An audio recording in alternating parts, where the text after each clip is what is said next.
Hello everyone and welcome to Rogers Center here in beautiful Toronto, Ontario for the second of three games between the Baltimore Orioles and the Toronto Blue Jays. And last night, well, the Baltimore Orioles handed the Blue Jays quite the loss, 6-1 in fact, and scoring all 6 of those runs in one inning. It was in fact the 6th. Jays have now lost 3 of 4 after heading into the Yankees series earlier this week, and in fact last week, top of the division. They're now struggling a little bit. So we'll see if Hyun-Jin Ryu can get them back on track today. Ryu actually has already faced Baltimore this season in one of his 7 starts. It was at Camden Yards, a game where he lost 3-2, and all the runs for both teams scored by solo home runs. He surrendered 3 solo home runs in that game, but other than that, was more or less effective in keeping runners off of the base paths and limiting damage. Tonight he's just got to focus on keeping the ball in the park. So we welcome you to the Virtual Jays Network. My name is Jackson Farough. I'm joined by Drew Frank, whose voice you just heard. And so today, may not seem like a big game, a Tuesday early May contest against Baltimore. But believe it or not, this is a big game, I think, for the psyche of this Toronto group, who, as I mentioned off the top, has lost 3 of 4. And part of that was losing 2 of 3 against the Yankees. Last night, drubbed by a team at the bottom of the division. Now you got your ace on the mound today. This is almost... Do you call it a must-win in early May? What would you call this game? Well, I wouldn't go quite that far. I'd say it's definitely a momentum game where this could really set them back in their tracks if they're unable to pull this out, because they lose last night. If they lose this game, then they've just dropped the series to a struggling Orioles team that's been hot of late, but still definitely a team that you should be able to take down. As that one's full in the left center, Grichuk gets all the way back. It's a high ball, so he has time to go get it, and he does. One away. And they've also got some opportunities here tonight. They're facing Means for the second time this year, and we'll get to him as he makes his first few pitches in the bottom of the inning, but they've also got some opportunities in the lineup. You see Andrew Velasquez atop the lineup means that the star center fielder Austin Hayes has the night off tonight, which is an opportunity you don't see very often. He's one of their more consistent hitters in that lineup. And also look at the catcher. We saw Austin Wynns perform well at the plate yesterday. Today it's Pedro Severino in there. So a couple bats that have hurt you in the past both get the night off, and we'll see if the Jays can capitalize. Especially after this heading on that road trip, as Hanser Alberto steps in, takes ball 1. When you head out to Oakland and Texas and Southside Chicago, it's a big trip against some teams you haven't seen yet. Some pretty talented teams in there too. You need to make sure that you're kind of running on full steam, and at the moment, it doesn't feel like this team is. So that one's grounded to third, and Shaw will make an error. He's unable to field it, so Hanser Alberto reaches. And here he's charging a ball that he has some time on, reaches down, and just isn't able to come up with it. Not much else to it, just an error on the Shaw's part, and tough start to his night as he's over at the hot corner once again. And he's a veteran. He'll know just to wipe that out of his mind, not even think about it. But got to be tough. The first defensive opportunity you've got, and you soil it like that. As that one is driven in the left field, just foul by Jose Iglesias. Once again at shortstop and batting third for the Orioles. We saw him actually break his hitless streak. He'd gone, 0 for 17? Something crazy like that prior to a hit last night later on in the game. The 0-2 swung on, popped up in the left once again, and they'll sail foul into the seats.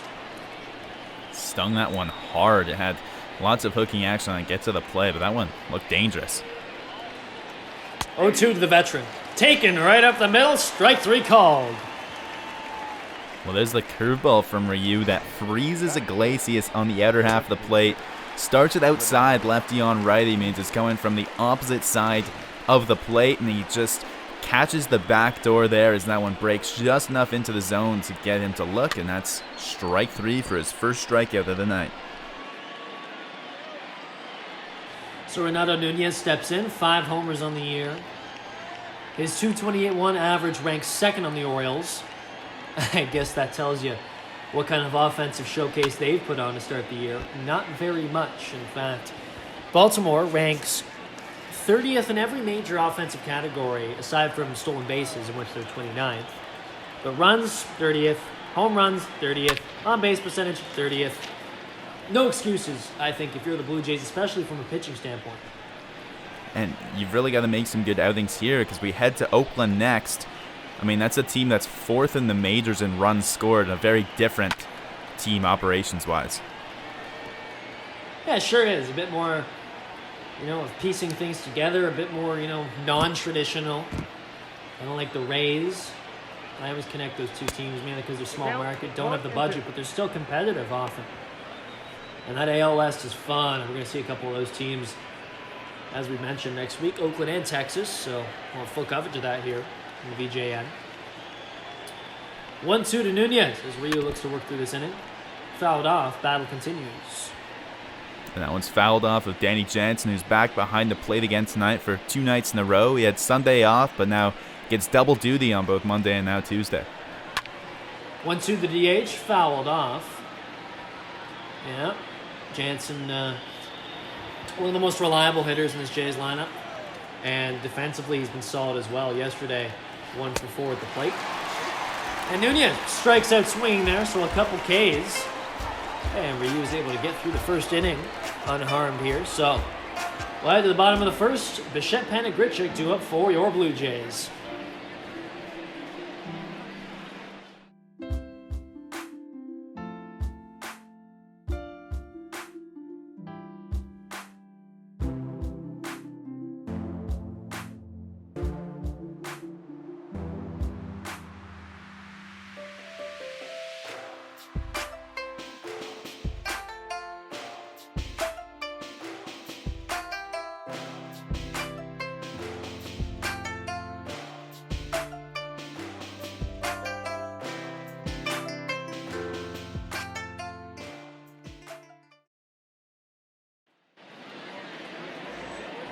So, welcome back to the Virtual Jays Network. Jackson Farough alongside Drew Frank. It'll be John Means, full potential second-year left-hander on the mound for the Orioles today. He makes his first start at the Rogers Center of his career. Managed to miss this place in his first couple of years in the show. His first full season last year when he used up his rookie status.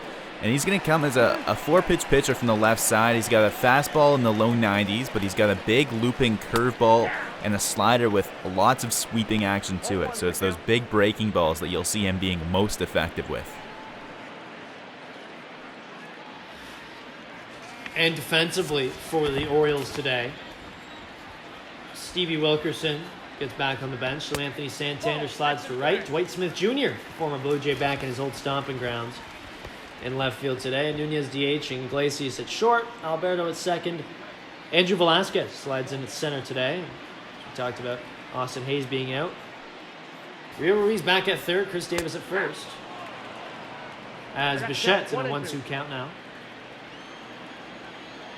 And as you mentioned earlier, Pedro Severino behind the plate today. 2-2 now.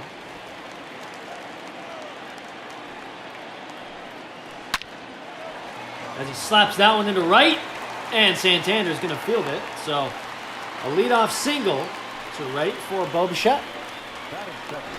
And he wastes no time adding on to last night's effort. 1 for 3 on the day, but he walked and singled, so he reached base twice. And he tried to get something going in the 8th inning as the Jays were starting to mount a bit of a comeback effort. They had 2 on as he started that rally with a single. Managed to get a runner to second base, but that was it. And there was no comeback for the Blue Jays last night, who scored their only run of the game back in the 2nd inning, were held quiet by this Orioles staff for the next 7 innings after. Oh, when the Panik fouled off. Panik back in the lineup today. And yesterday, in the 2-hole, he had himself a walk, but other than that, went 0 for 3. Panik, one of the more reliable Blue Jays so far. You see the average up there, 288. Getting on base at a good rate. Some solid defense as well. And you can't complain from a guy who, in the offseason, was nothing more than a minor league deal. 0-2 taken low. He's back again at second base, as you mentioned. Biggio gets the night off because Panic's just been very consistent. And, of course, you can't complain. He got him almost free when you consider the cost of Major League contracts. He didn't have to give him up anything in a trade. He just signed him and really found money.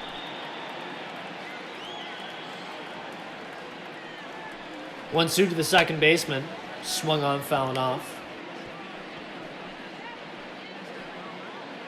And for Panik, I think it's a really good opportunity to kind of show off your value a little bit, you know, and get some essentially just major league opportunities. You know, more as kind of a backup veteran role now, where he's going to be advising guys like Biggio, Bichette, which I think is really good. I can't think of too many other veteran infielders, specifically at second base, who'd be better for this team, especially a guy like Biggio. They play very similarly.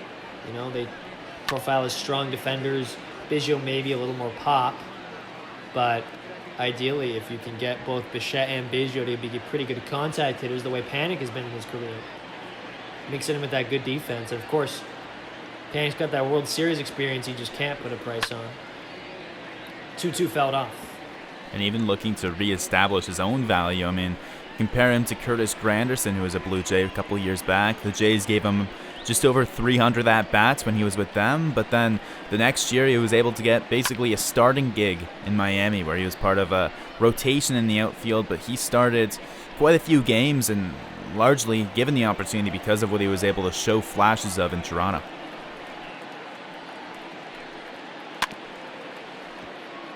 And if you're Panik, I think it's exactly what you want to do. Really, any veteran, you know, in the bigs, you're trying to stay in the show. Right? And how do you do that? Well, look at Jose Iglesias with the Orioles. You find an opportunity and you work as hard as you can to keep that opportunity. Panik's done a great job of that early on as he strikes out swinging. And Means finally prevails, but what a battle that was. Already up to 16 pitches on the night after battling briefly with Bichette. It's Panik that really makes him work. Foul balls and pitches taken right around the edges of the zone. There, Means finally prevails. Pickoff attempt closer than you'd think, because Bichette had to slide back quickly. Doesn't look like he's wearing enough of it. So Randall Grichuk steps in, center fielder, number 3 hitter for the Jays, back at it today. Counts 1-0 now.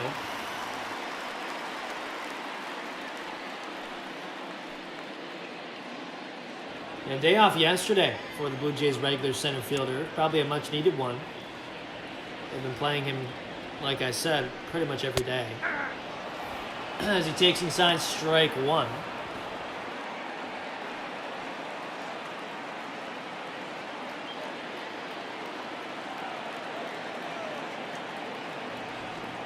Grichuk, you talk about veterans. I mean, Grichuk isn't exactly a veteran when it comes to major leagues yet, but on this team, he sure is, compared to some of the younger hitters. And another good leader in that outfield for guys like Hernandez. You know, Hernandez's hitting capability is similar to Grichuk. Guy who has some power, but also lots of swing and miss. So I'm sure they talk shop more often than not.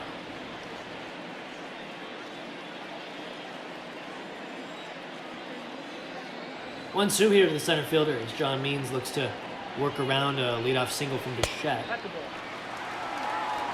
Ball 2 now.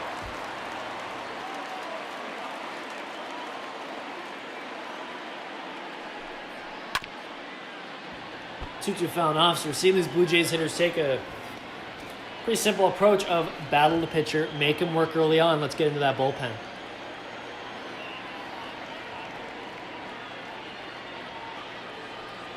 2-2 from Means. Swung on over to the second baseman Alberto. He scoops to second for one. Iglesias to first to complete the double play. So Bichette gets a leadoff single, but it's to no avail. Scoreless here in Toronto.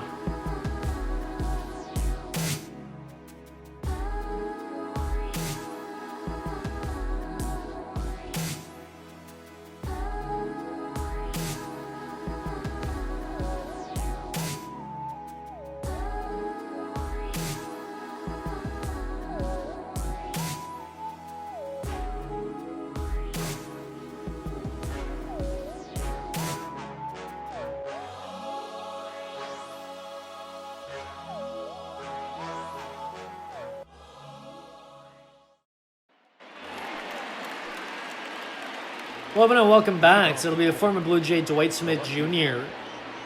stepping into the box. And, since we last saw him, we had a conversation in that series about, how Dwight Smith Jr. could be a guy who fits in the outfield here long-term with the Orioles, maybe, if he can stay consistent. Listen, he's been given an opportunity.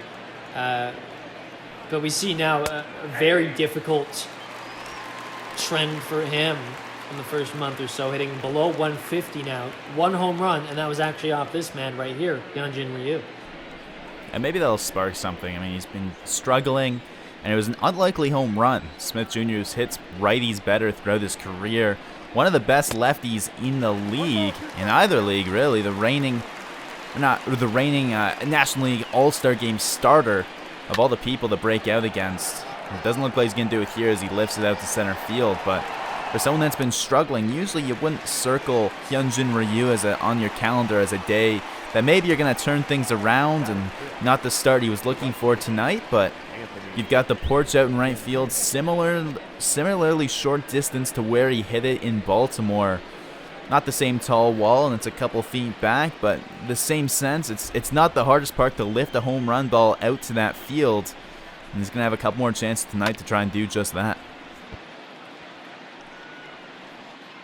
Yeah, you certainly make a good point about that, and how you definitely don't peg Ryu as the one guy to give up a home run to Dwight Smith Jr., but it happens. And the ball was kind of flying that night, if you remember. Every single run in that game was scored on a solo home run. There were 5 in total. Orioles got 3. Blue Jays had 2. Simple as that. 0-2 to Santander, fouled off as the right fielder steps in. Yesterday went 1 for 3, an RBI and a walk. 0-2, swung on and missed for the third strikeout of the day for Ryu. And he's got the strikeout working so far today. The first 2 come via the curveball. Here it's the changeup he uses as he gets the strikeout there. In his last start against Baltimore, he struck out 5, which not bad through 5 innings, a pretty respectable number. But the big number that stood out to me at least was the 0 walks. His last 2 starts, he's had them under control. 0 against Baltimore, 1 against Boston in his last start. Before that, we saw him walk 4 batters in the game and 4 more before that. So it seems his last 2 starts, he's gotten things more under control with his control, and that's really worked out for him.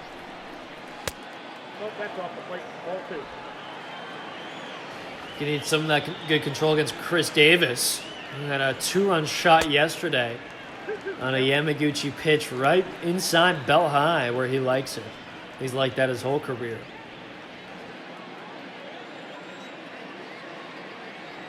2-2 to the first baseman. Swung on and strike 3 as the play is finished with the throw to first. Couple strikeouts gets Ryu through a pretty quick 1-2-3 inning here in the second. We'll head to the bottom part of the inning. Guerrero Jr., Shaw, and Jansen, some power bats up for Toronto.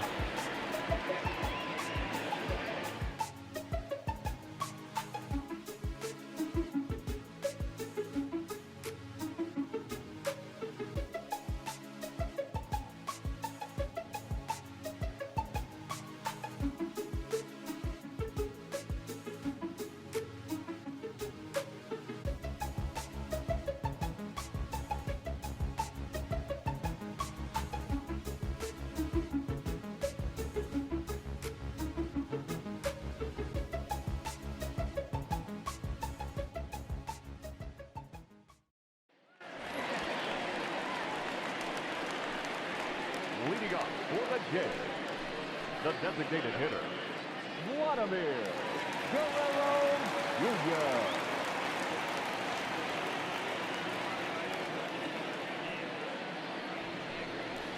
As Johns Means starts out with a fastball right up the middle, strike 1. Means a guy who, last year I think surprised some people.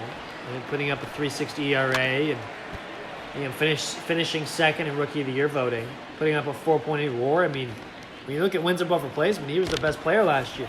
Now, that's not saying a whole lot, considering Baltimore was also one of the worst teams in all of baseball.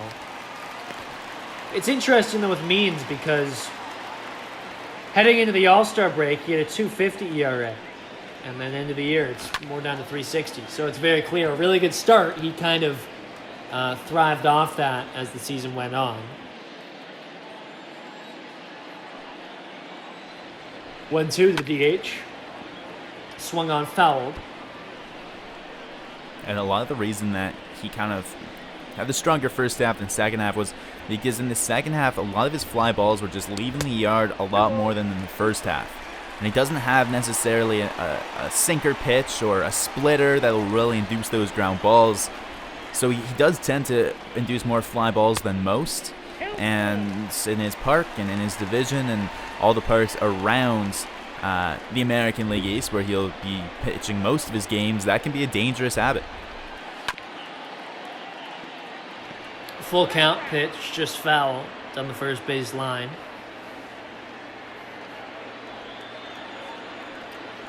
We see Guerrero Jr. a lot more in this cleanup position, whether it's 4 or 5, that's where he's been hitting all year.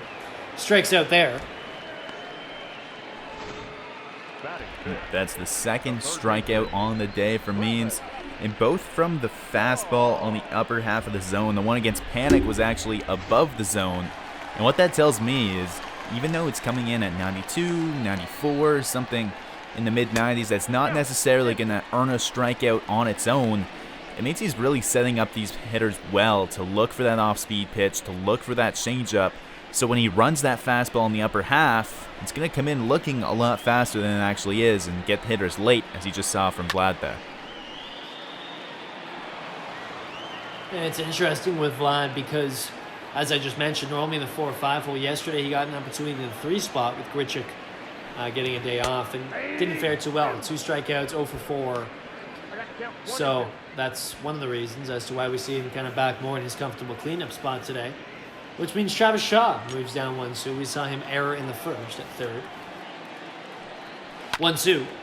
Swung on, fouled off. And really the Jays' whole top 3 have been moving around like crazy while Montoyo tries to figure out who he wants there. Seen Bichette back at the top now. He started there. He spent some time down at the bottom of the order because of his struggles. He's back up now. Seen Biggio kind of jumping around, and Vlad will fluctuate as a result.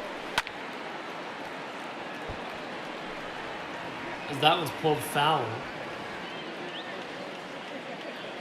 And Shaw a couple of walks yesterday. As he strikes out there, so back-to-back Ks for Means here in the second inning.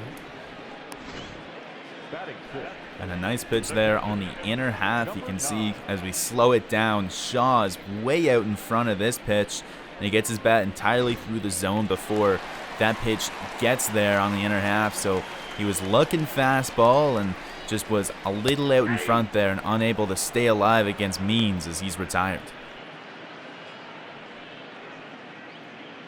So that brings up the catcher, Danny Jansen, hitting in the 6 hole today.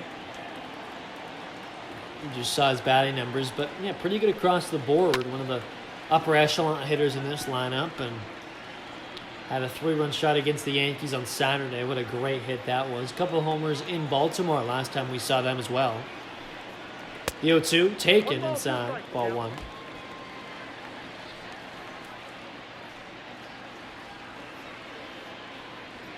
Jansen, a guy who we don't know his potential yet. I mean, sky's the limit, I feel, for this kid. The way he's grown so much defensively. He's got a good approach at the plate.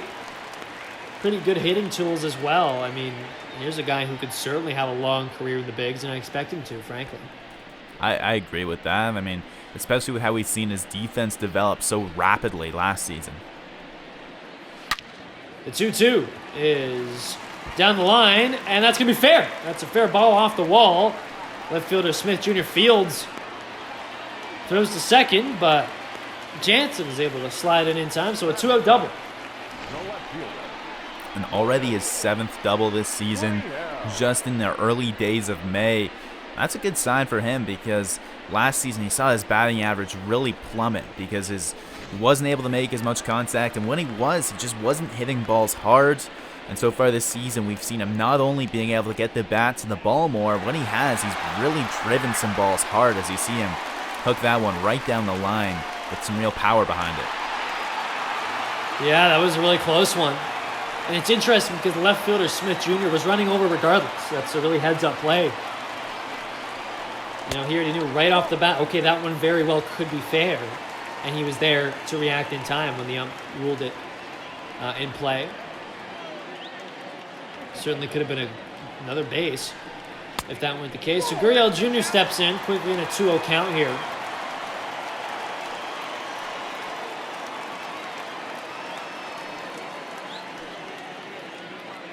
He actually drove in the only Blue Jays run yesterday on a second inning RBI single, but no home runs on the year, just 7 RBI on the year. And you know, his hitting has gone downhill a little bit. That's why we see him move down now in the 7 hole today.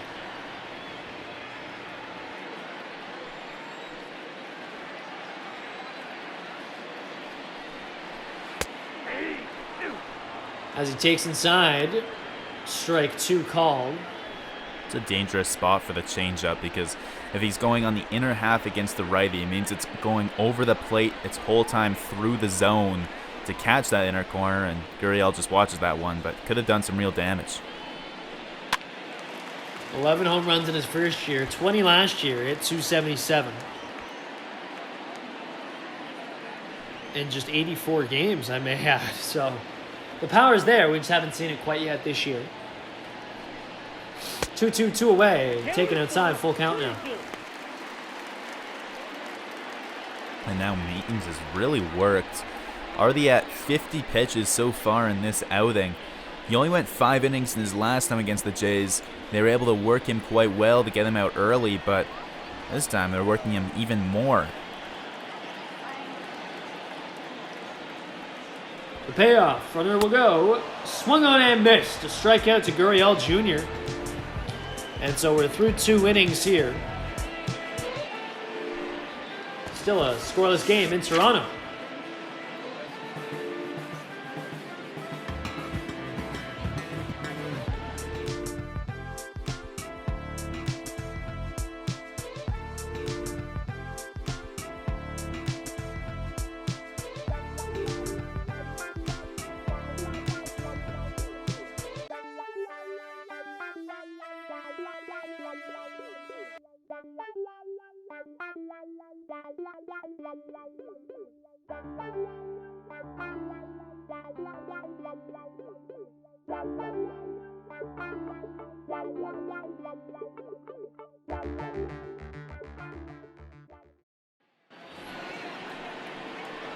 Welcome back to Toronto. Top of the 3rd inning now.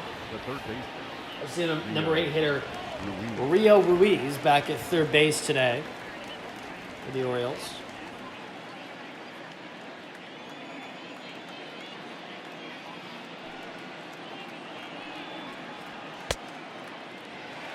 Starts off with a strike, and last game, as you see there, 3 strikeouts, 0 for 4, so a quiet day at the plate.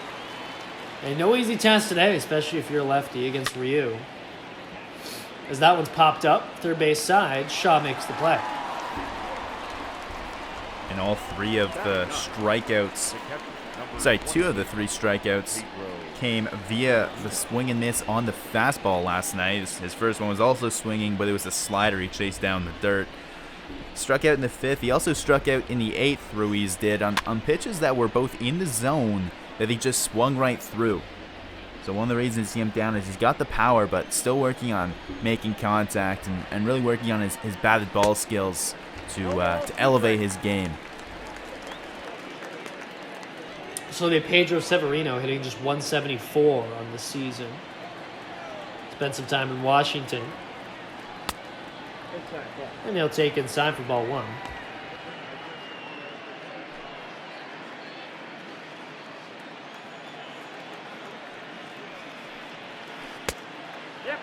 Takes just outside, as that one's called. So it looks like early on we see the ump strike zone a little slanted towards the inside, as that one might have caught the outside part of the plate, but given to the hitter.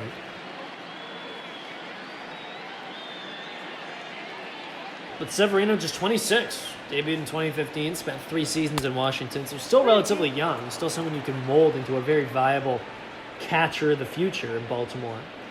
And again, another example of a guy who's getting opportunities, getting at bats where he may not have in many other places around baseball. Payoff, swung on and missed. That's 4 strikeouts on the day for Ryu.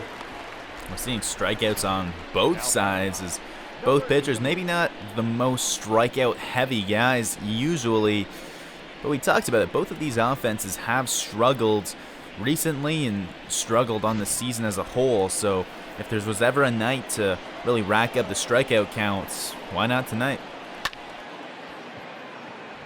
As that one's driven to the left, Gurriel comes in, makes a good grab. 3 up, 3 down. Once again for Ryu here in the third. We'll head now to the bottom part, seeing if the Jays can maybe take the lead here. Bottom of the lineup coming up on the virtual Jays Network.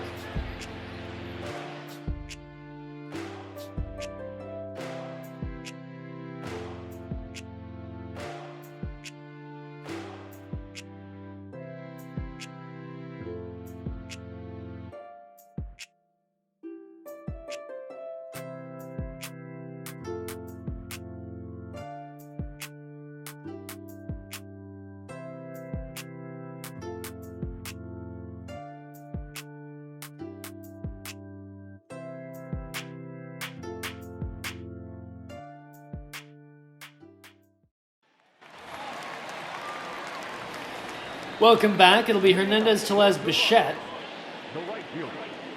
for the Blue Jays here, as we see Hernandez 194 average currently. Although he himself was on a bit of a hitless tear.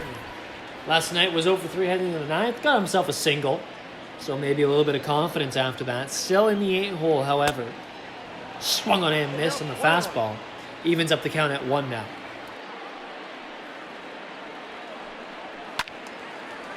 And that one's popped foul. So he's got 7 strikeouts in his last 5 games, something that really has bugged him all season long. It's just been the swing and miss, and a lot of times he's going down swinging, not necessarily expanding the zone, but just whiffing on pitches that are in the zone, and that's something he's really got to work out of his swing. The 1-2 to Hernandez. Taken. Looked like it might have touched that corner, as we talked about earlier. Looks like the zone is slanted a little bit inside on righties and potentially outside on lefties. So that one is a ball. 2-2. And he drills that one into the gap. Absolutely lined into left center. So Hernandez will cruise into second with that. A leadoff double. And that ball was basically rolling by the time it got all the way out to the wall because he didn't lift that ball very much at all. But he puts a very powerful swing on it. And he hits it so hard that even though it's not carrying out to the wall, it's going to reach all the way past the warning track and bounce up against the wall just because of how hard it was hit. Gives him all sorts of time to get into second base because he does have quite a bit of speed. So Rowdy Tellez steps in. We saw him yesterday, a couple flyouts, a couple strikeouts. And sometimes that's what you'll get from Rowdy. So we see a deep cut there on that changeup, 0-2. He's also hitting below 200. I think his woes are more so with the strikeout, kind of more, he's a long ball or bust kind of guy. And here's a long ball right here. Into right center field, over the wall and gone. A 2-run shot, his second of the year. Still nobody out in the third, and the Blue Jays are up 2-0. Well, you got to feel pretty good about that prediction, Jackson. Right as you're saying how his makeup is that he's really going to tend to not do much and strike out or really have an impact in the home run is here. You see he pulls this ball 109.9 mile an hour off the bat. That's the exit velocity that he hammers this one out of the park at. And that one goes all the way into the second deck. That's a pitch on the inner half of the plate that Rowdy Tellez, really, that's going to be his wheelhouse. He's able to turn on that pitch there as he likes to at the plate and drill that one way out of here to take a lead against Means. That one curled a lot more into right field. I mentioned off the bat in the center.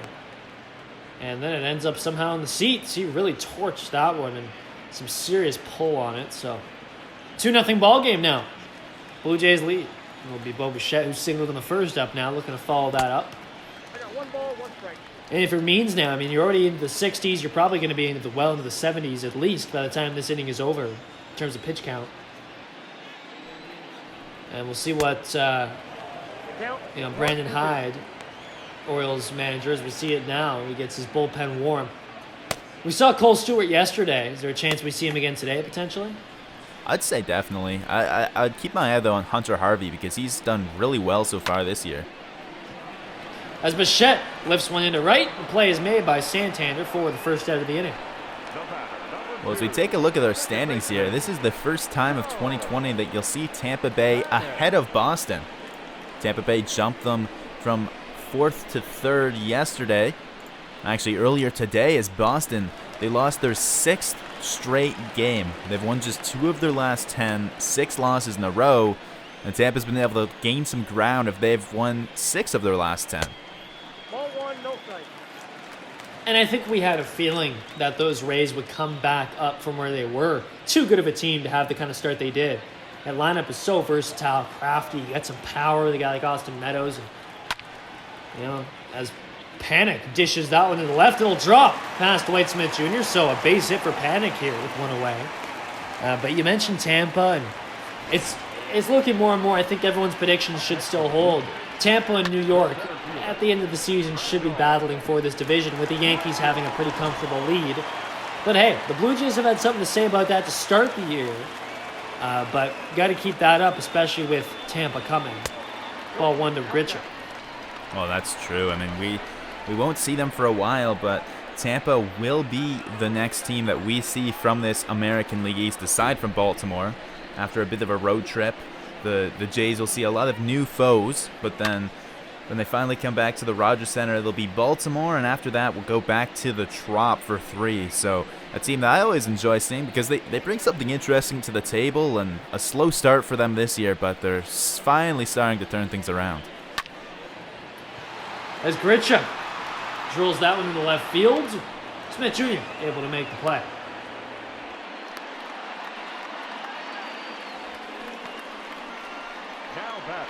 So 2 away, runner at first in the form of Joe Panic.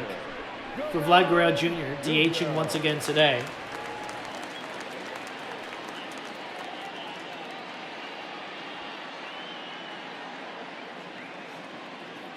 Good stat line for the kid. I think the Jays would like his on-base percentage to be a little higher, but then again, if he's giving you the kind of power he can, you're not worried too much about that on-base. You just want him to give you some power. As you see his last 3, he's hitting very effectively, 364. Playing some good defense, too, when he's had the opportunity. In fact, Sunday against the Yankees, Nate Pearson's first start. Made a couple good plays, and even a throw to second to get the force out to end the inning right from his behind. So, Guerrero Jr., it's very clear he's made efforts defensively. He's gotten much better there, and a bit more of a calmed approach at the plate. Fouls that one off, 0-2. And we've seen him battle a lot more, as you mentioned, at the plate, taking some balls, really working deep in counts. And yeah, I'd say calm is a great descriptor for what we've seen from 2020 Guerrero Jr. The 0-2 foul. And I'd imagine, as this season goes on, he's going to be a huge presence, obviously, in this lineup. But a guy like Travis Shaw, we'll see. At this point of his career, you want to be able to pencil in a guy like Shaw for 20, maybe 30 home runs. But then again, he hit 7 last year. Right? Danny Jansen, he's still growing. Gurriel Jr. doesn't have a home run this year. Start to look around. I mean, Tellez hits a shot tonight, I know. But a lot of the power as the season goes on is going to come from this man right here at the plate.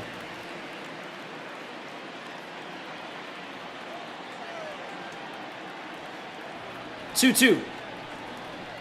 To the DH. Swung on, lifted into left center. Velasquez runs over, gets underneath it, and makes the play. But the Blue Jays score themselves a couple runs off a Ravi Tellez deep shot into right. An absolute no-doubter off the bat. It's 2-0 Jays through 3 on the virtual Jays Network.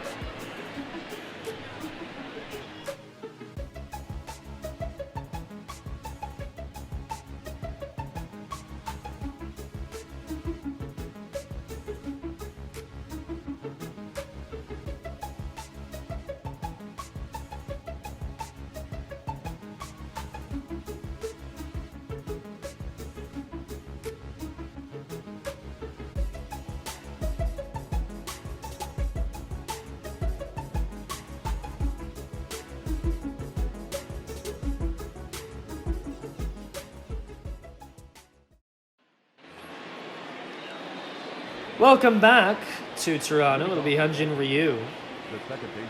back on the mound. Just 42 pitches so far. Gets set for his 4th inning of work. It's looked pretty good so far. It just only the one runner has reached, and that's on an error from Travis Shaw, the third baseman. Already, let's see, 1, 2, 3, 4, 5 strikeouts on the day for Ryu. As that one's hit the third, Shaw fields it this time and makes the play. Well, it was Alberto back in the first that hit that one to Shaw. That Shaw was unable to field cleanly here. It's a second chance for Shaw as it's Alberto himself back at the plate. Drills one over the third base. This one's actually a harder hit than the one he messed up earlier in the first inning. Here he makes no mistake. Retires Alberto cleanly this time for the first out of the inning. 0-1. So Iglesias, 2 for 8 against Ryu in his career, steps in and starts off with a strike swinging. You talked off the top about how it's not quite a must-win, but a momentum game for the Jays, really, about how this is one that you don't want to let slip. You don't want to lose the series to Baltimore, as that one will actually drop in center field. That gets in for a single. Grichuk got over, unable to haul it in, but big picture, I mean, this game is one where you've got Ryu on the mound against a team you don't want to drop the series to. And I think it speaks a lot to Ryu whether or not he's able to pull this out. He's got an early 2-0 lead against an offense we've seen struggling. And he hasn't had too many ace moments so far this season. Of course, he's got an ERA just above 3, which is hard to complain about overall, but just the dazzling and overall dominance that you might expect from an $80 million pitcher, they haven't really seen too much of quite yet. Well, I mean, you just look back with this organization, the Blue Jays, back to Roy Halladay. He was a guy who would come out every 5th day, and you knew what you were getting for the most part. And he was either continue a win streak or break up a losing streak. And that's the biggest thing, especially for coming back to a young team trying to get that confidence, trying to figure out their way in the majors. What can help is a guy who you can almost pencil in for a win. To be honest, Drew, I mean, if you tell a Blue Jays fan without them knowing the score that Ryu is going to start against Baltimore twice and loses both times, that would be unfathomable. I just don't see that happening again. And again, like we've talked about, $80 million, you don't pay for that either. You pay for results. Full count, swung on, fouled off. Especially as he drops the first one. It was rotational mismatch. Baltimore sent their number 5 guy, Wojciechowski, to the mound against Toronto's ace in that first series, and Ryu unable to best him. Here he's going up against John Means, who is the best pitcher on this Orioles staff. So far, the Jays have been able to get to Means, and we'll see if Ryu can keep the Orioles' bats quiet. And I think that whole ace thing is also tough to look at in a vacuum. You look over the course of the season, as Nunez strikes out swinging his 2nd time of the day. You look throughout baseball, there's obviously starters are going to have their losses, but timing is so big. Making those timely big outings when your team needs them. And I think one of those days would be a day like today for Ryu. And he's looked good so far. I mean, if that's what he's come out to the mound with the motivation in mind, that's his 6th strikeout on the day. He picked up 2 in the first, 2 more in the second, and now 1 in the third, and already a strikeout here in the 4th. Looking for another one as it's Dwight Smith Jr. at the plate. He's already working ahead, got a first pitch strike against him. Had a soft fly out to center field back in their first encounter, and we talked at length already on what this day means for both of the guys in this battle right now, Ryu and Dwight Smith Jr. As that one's fouled off. Now 1-2.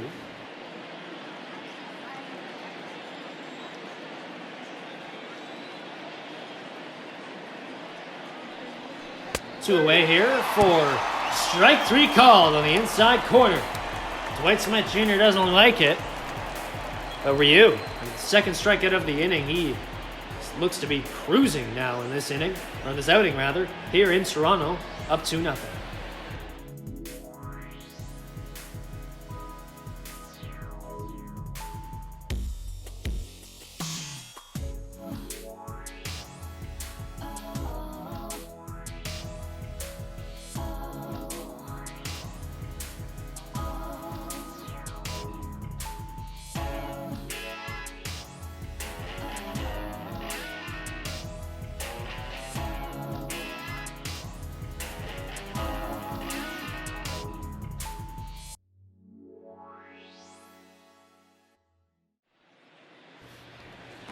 Welcome back to Rogers Center, Virtual Jays Network. Jackson Farough and Drew Frank on the call for you today.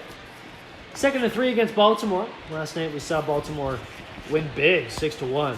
Push the Jays down to a 20-15 record, and the Orioles got their 10th win of the season.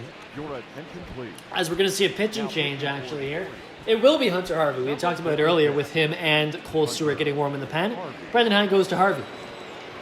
And Harvey, we've seen him so far in 2020, a guy that a converted starter, a former prospect that never really worked out for Baltimore. He didn't find things, didn't really get in the groove, I guess is what you'd say. A couple of flashes in the minor leagues where he looked good, couldn't get done in the major leagues, so they eventually decided last year to convert him to a reliever. Looked good to start his relief career last year, and he's continuing it now to 2020. As Shaw gets a hit right up the middle. It goes through center field all the way to the wall. Look at that. Perfectly placed single. As it was kind of rolling through the infield, roll all through the outfield. But he ends up with a double. And that ball bounces. It first bounces about 6 feet away from home plate. And it just continues to roll and roll and roll on the turf here at Rogers Center. Very surprising, but it gets all the way to the wall, and it's extra bases on what Harvey must be looking at that and saying, come on, really, that's going to be extra bases? He gets a ground ball that bounced right in front of him, actually, and now he's got a runner in scoring position, and I guess that's just baseball. And part of that, too, is the center fielder Velasquez is shifted, right, with the lefty at the plate, more so to his left. So that ball kind of rolling rather quickly over to right center. You actually got a pretty long way to go, especially if you don't take the right route to it. So a leadoff double for Shaw on a rolling ball you don't see all the time. And now Jansen, who doubled in the second, comes up.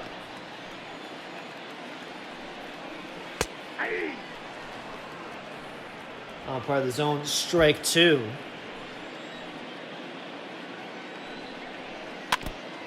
As that one's fouled off. I had been talking a little bit earlier about how the umpire appears to have a zone a little shifted inside on righties and a little outside on lefties. But then we saw in that last half inning where Dwight Smith Jr. got called out in a pitch right on the inside corner. He's a lefty.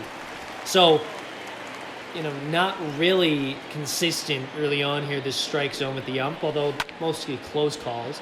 As that one's lifted into left field, Smith Jr. will get underneath it. And Shaw will return to second. One away. Harvey makes quick work of Jansen there. And it's worth noting, this is his 5th appearance of 2020, yet to allow a run. That's just across 5 innings, and now I guess 5 innings and a third of work. But that's not bad. That adds on to 6 1/3 last year out of the pen in limited sample size where he only allowed 1 run.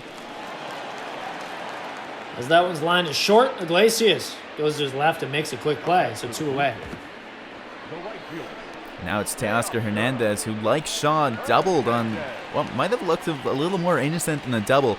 His wasn't quite the same as a ground ball that got all the way to the wall. His was a line drive, but it was low, and it didn't look quite as loud off the bat as it ended up being, because his went all the way to the wall as well, despite bouncing just over the shortstop, or just past the shortstop. But 2 doubles, and, I mean, no matter how you get them, they all count the same. Sure do. As Hernandez takes low in the zone. Catcher Severino likes it. 1-1 now.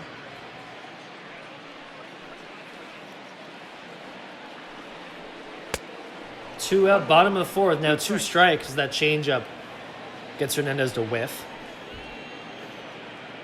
Runner at second. That one taken. The inside part of the plate for strike 3 called.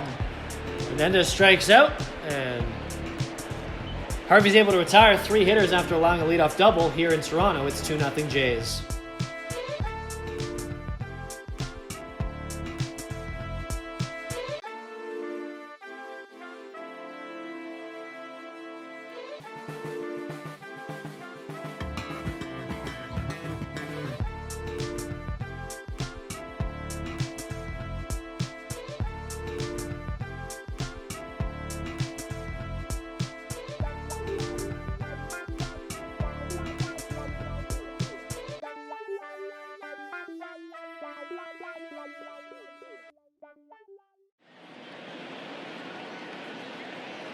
Welcome back to Toronto.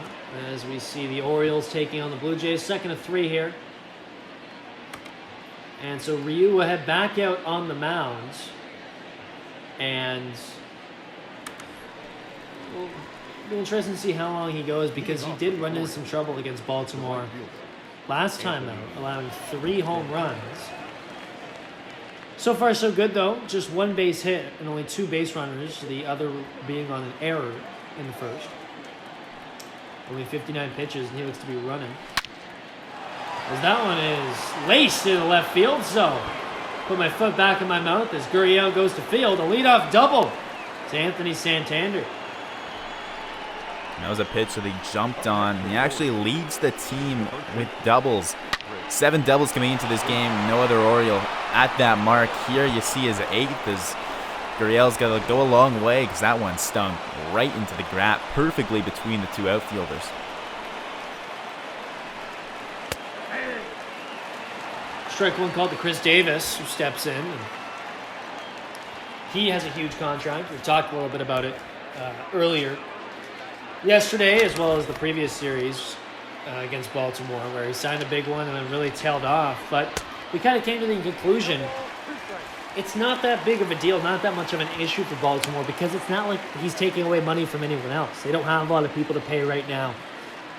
You know, most of their cornerstones aren't at the major league level yet.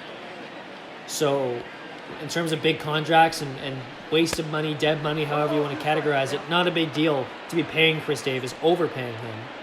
But Ryu, a guy who cashed in the offseason, and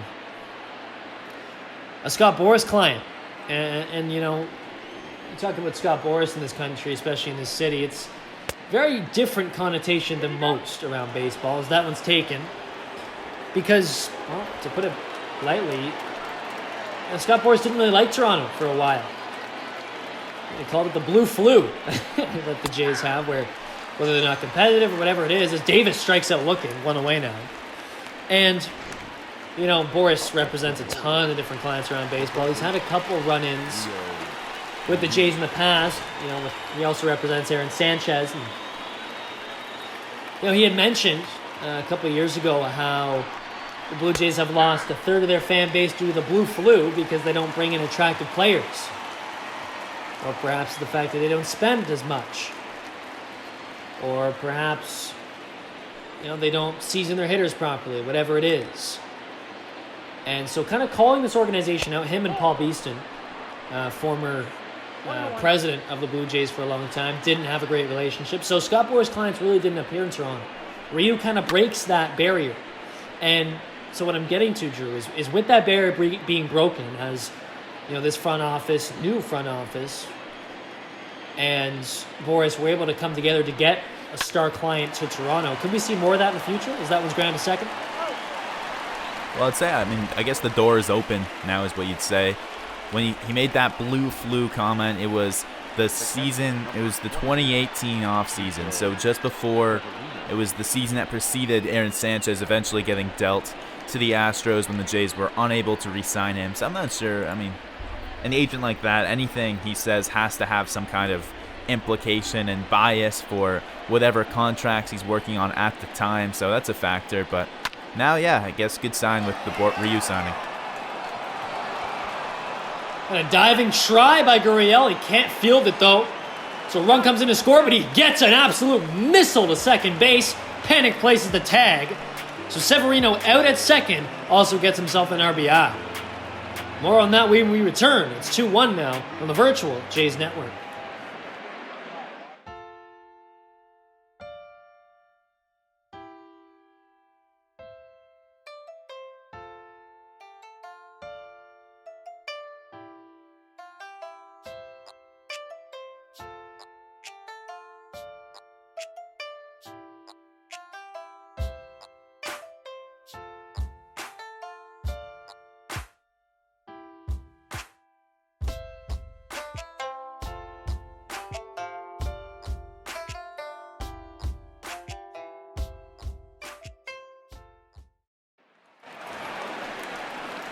Hello, everyone, and welcome back. Rowdy Tellez steps in now. As we kick things off in the bottom of the 5th, Jackson Farough and Drew Frank here on the call. Last time up, Tellez hit a 2-run shot, no doubter, to right. Put the Blue Jays in front. They're now up just 2-1 after an RBI from Pedro Severino in the last inning, in which you had Anthony Santander at third. Severino hits one in the left. It was pretty high. Gurriel was running over and made a diving attempt, almost got it. He was able to corral it and makes a great throw to second to get the out, but a runner does score, so it's 2-1.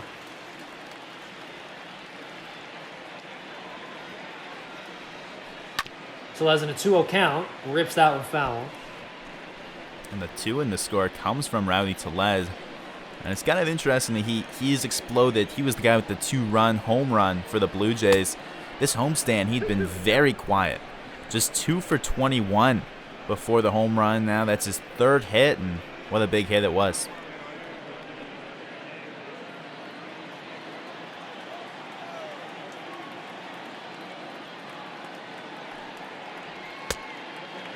As that one's taken high.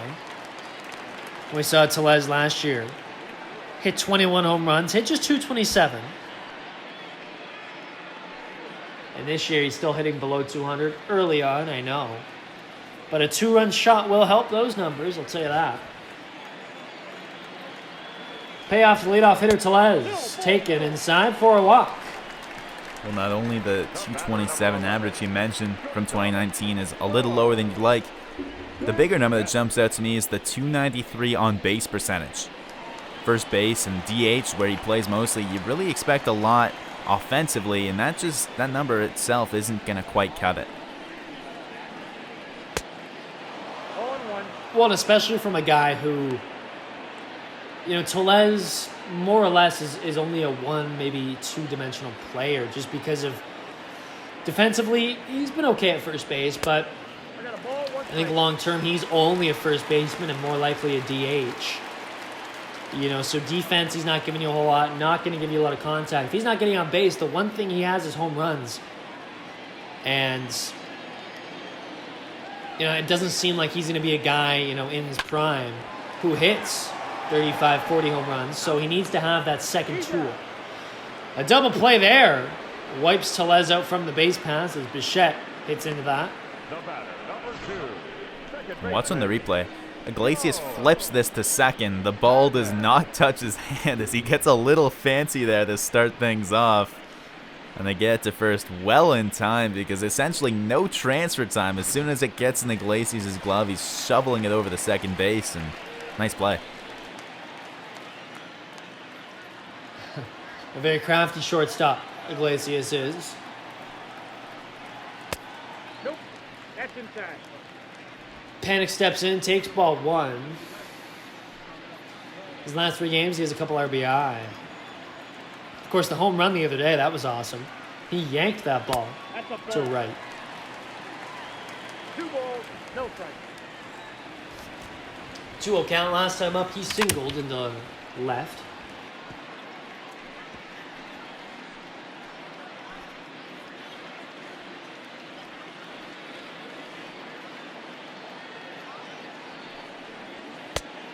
Nope, that's inside.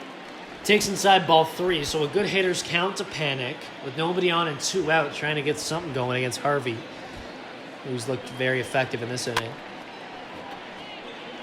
As that one is popped back into the dugout for the Blue Jays. On another full count, we've seen him now in 3 at-bats, all 3 really working the pitcher. Swung on and missed, strike 3. So the Blue Jays only put 3 hitters up against Harvey in this inning. It's still 2-1 Jays.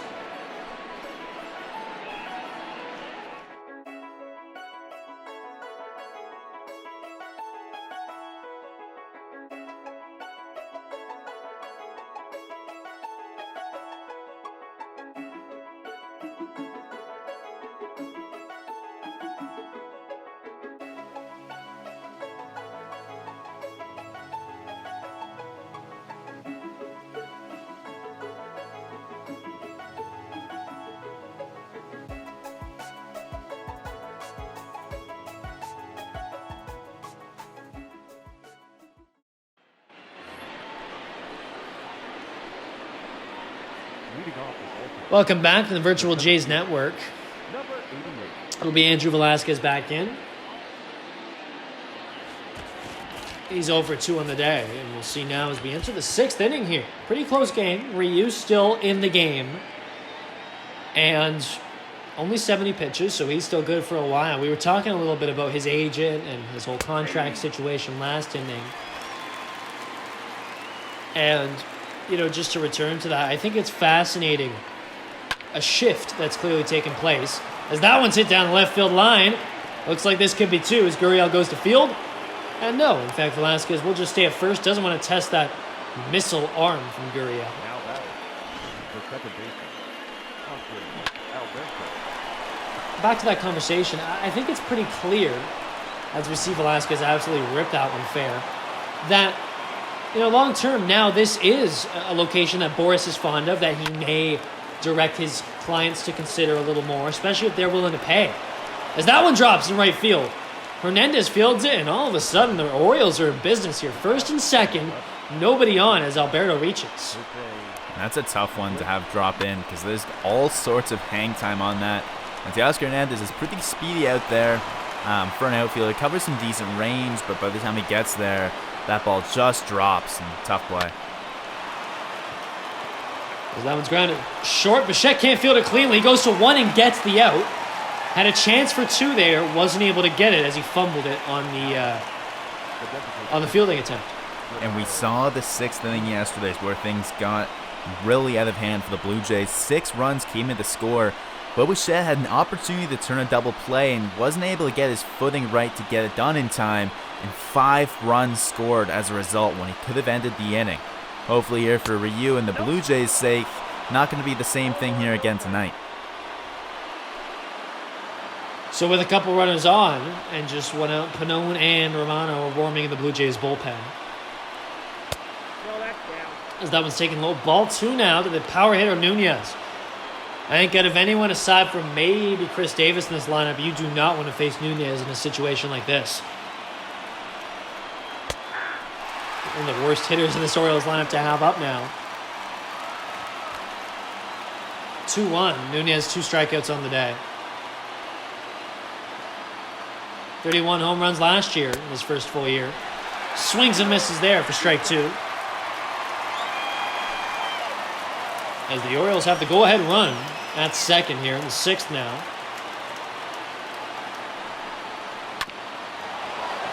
That one's poked right up the middle. That'll get at least 1. And now the runner from second's going to try to come home. The throw is cut off. 2-run score. Baltimore takes the lead here in the 6th off a Nunez single. It's 3-2. 4 batters that have come to the plate so far, and no one's hit it into any gaps, and no one's hit it over any heads of outfielders. They've all just kind of dropped in. The Velasquez one hit down the line for a single, then another single by Alberto. And Nunez here just pokes it right up the middle, but it's all about timing and how you sequence them. There's a round ball that wasn't turned for 2 and ends up just moving the runners over. And now Ryu is trailing.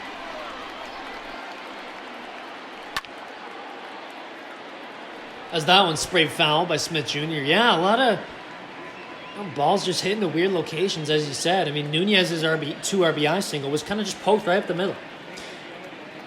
But nonetheless, runs all count the same. So 3-2 now. Ryu falls behind in this game. Up to 82 pitches. This will most likely be his last inning with Yamaguchi and Font warming.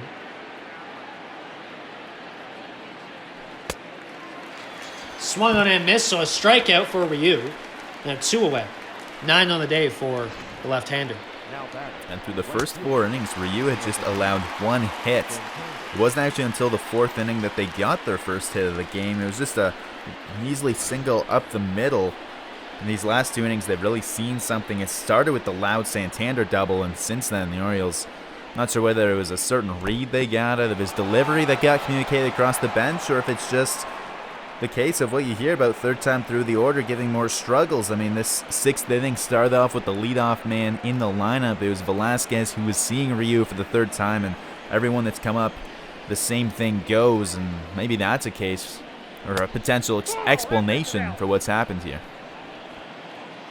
Something about the 6th inning for these Orioles. Last night we saw 6 runs scored in 1 inning, and now we see 2 in this, at least 2 runs scored in this inning. Orioles take the lead now, so this will really test these Blue Jays bats. You know, still only in the 6th inning, but it's go time now, and you've got a chance against a bullpen who has looked good, but I think is still a little untested. You've got an opportunity to, you know, get back in this game just down by 1 run, but they're going to need it. Having lost yesterday, having lost 2 or 3 to the Yankees, if they want to stay up top in the division, these are the kind of games you got to take control of. 2-2 to Santander. Swung on, right up in front of the plate. Ryu's going to come in and throw, and he'll reach. So, confusing play there defensively. Ryu decides to call off Jansen as that ball bounced right in front of the plate. Not sure why he didn't just let Jansen field it. Regardless, his momentum carries him pretty much to the plate, and the throw, he has to turn. By the time that all happens, Santander has easily beat him. And the inning continues, and that'll be his day, unfortunately. Well, just specifically to that play, you're right. That's a play where Jansen has to be the one that fields it because Ryu, the lefty, has to fully turn his body and cancel his momentum of running in as opposed to Jansen running out. But now there'll be Ryu who leaves the game, and Willard Font coming on, who's looked good. The Orioles saw him just last night as he came in relief of Trent Thornton in that game. Actually, sorry, correction, it wasn't last night. It was back on Sunday where we saw him last. He had the night off last night as 4 relievers came in, but he was not one of them. In relief of Pearson on Sunday, he pitched a clean inning. Only faced 4 batters, struck out 1 of them, and has really looked solid this whole season.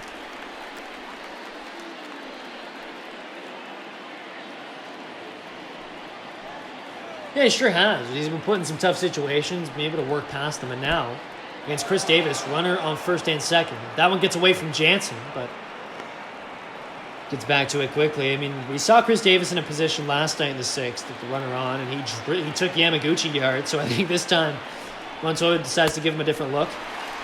Davis takes a deep cut, now down 1-2. It wasn't.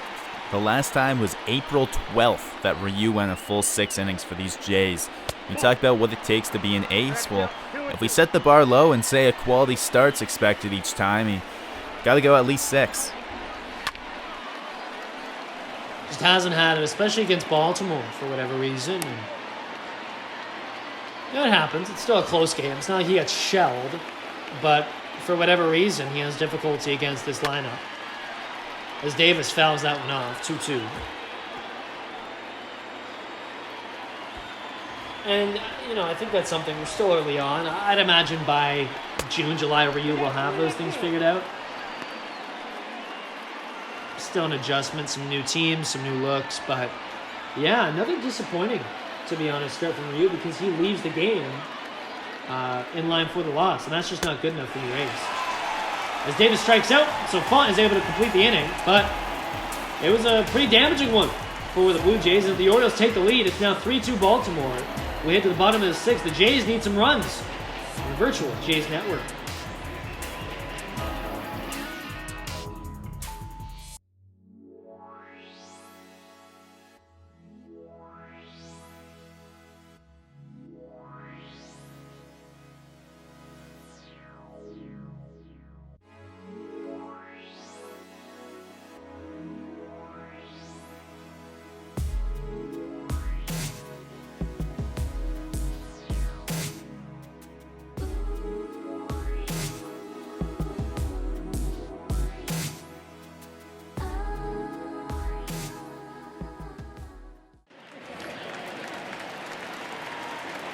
Randall Grichuk steps in now for 2 in the day as we welcome you back in the VJN. 3-2 Baltimore, bottom of the 6th. Hunter Harvey still in here as he gets set for his 3rd inning of work now, potentially. Got a couple righties coming up with Grichuk and Guerrero Jr.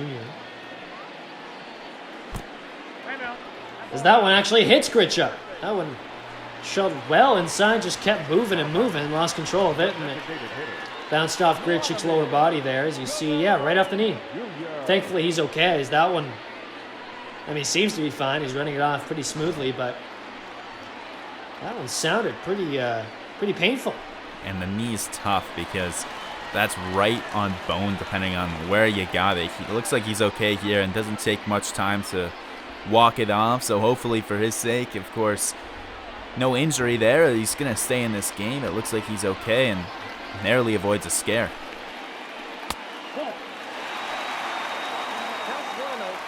Ball 1 to Guerrero Jr. Yeah, good chance now for these Jays.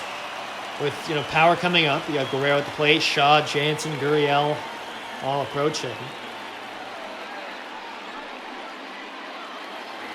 You got a chance here to potentially tie this thing up. There's already a runner on. 1-0 drilled foul.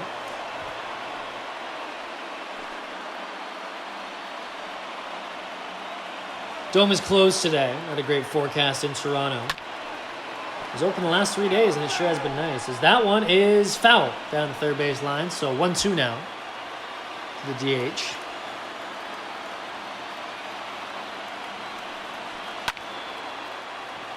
And that one's sprayed into right. Santander doesn't have to move much to make the play. It comes right to him. So 1 away now as Guerrero Jr.'s retired. That ball hit hard to right field, but of course right at the fielder, and that's actually going to do it for Hunter Harvey as he's lifted for the lefty reliever Richard Blyer, who threw 16 in the third so far in relief has just allowed a single run. And we saw him briefly. He's another guy that can give multiple innings if necessary. He's a lefty sinker baller, which again is a bit rare, and he's going to come on and face the lefty Shaw now. His fastball is only going to come in the high 80s. Might touch 91, but you'll see him as low as 87 on the gun. And he's going to work mostly using his movement and using his break. He's got the sinker that'll break one way, and he's got a cutter that'll break the other way.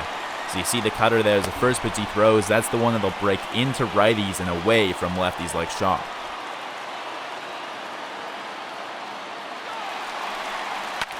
Shaw 1 for 2, and he drills that one into deep left field. Smith Jr. trails back, makes the play. So that ball looked like it had a shot. Opposite field. But to no avail now. 2 away, running around first for Danny Jansen, who's 1 for 2 with a double. And that was another play where we actually saw the Jays throw on the hit and run. And not something you usually think would be a great time, because you want a guy that's going to make contact a large percent of the time at the plate. And Shaw against lefties usually doesn't do that too often. Often you'll see him whiffing much more against lefties than he does against righties, but here it pays off. I mean, he gets the ball in play, isn't rewarded with a base hit that hangs up into left field, but interesting that Montoya puts it on there. As that one's taken inside, ball 2. Yeah, a bit of a risky play, but hey. You know what? Montoya is trying to generate some offense, and I think if you're a Jays fan, you like the effort. 2 out, fouled off. 2-1 now. And yeah, you like your chances here with Jansen at the plate, and this Jays offense, a real letdown the last few games here. And in a situation now where there's really no excuses. You're into the Orioles bullpen. You've got most of your starters in the lineup today. Only down by 1 run. Ryu didn't give them the best outing, but it's not like they're out of the game. Now, of course, this game could all change with one swing of the bat, but right now, for Jays to continue to trail, you can only really blame the bats, in my opinion. Payoff to the catcher. Swung on, popped up. Severino makes the play. So after hit by pitch, 3 straight batters are retired. It's still 3-2 Baltimore, as now we move to the 7th on the virtual Jays Network.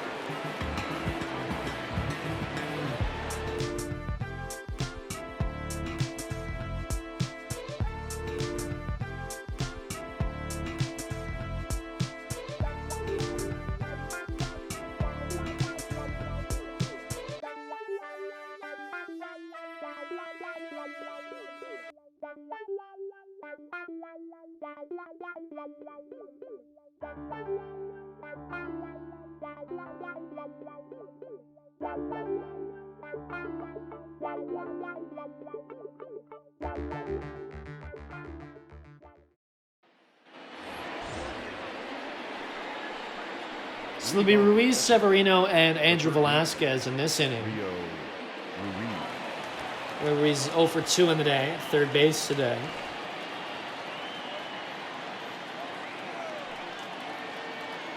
So Farough will get back out there after finishing off the 6th inning in relief of Hyun-Jin Ryu. He was only able to go 5 2/3. Allowed 3 runs and frankly still wasn't really on top of his game. I think baseball fans know there's a lot more to Ryu than what we've seen over the last couple of starts, and we expect it as the season moves on. I wouldn't worry too much if I were a Blue Jays fan about that. I'd worry more about this lineup at the moment. They've all kind of gone cold, and you're in a situation here where you need a run. It's still a close game, but now you're putting it into the hands of your bullpen to keep it close for you. 2-1 now.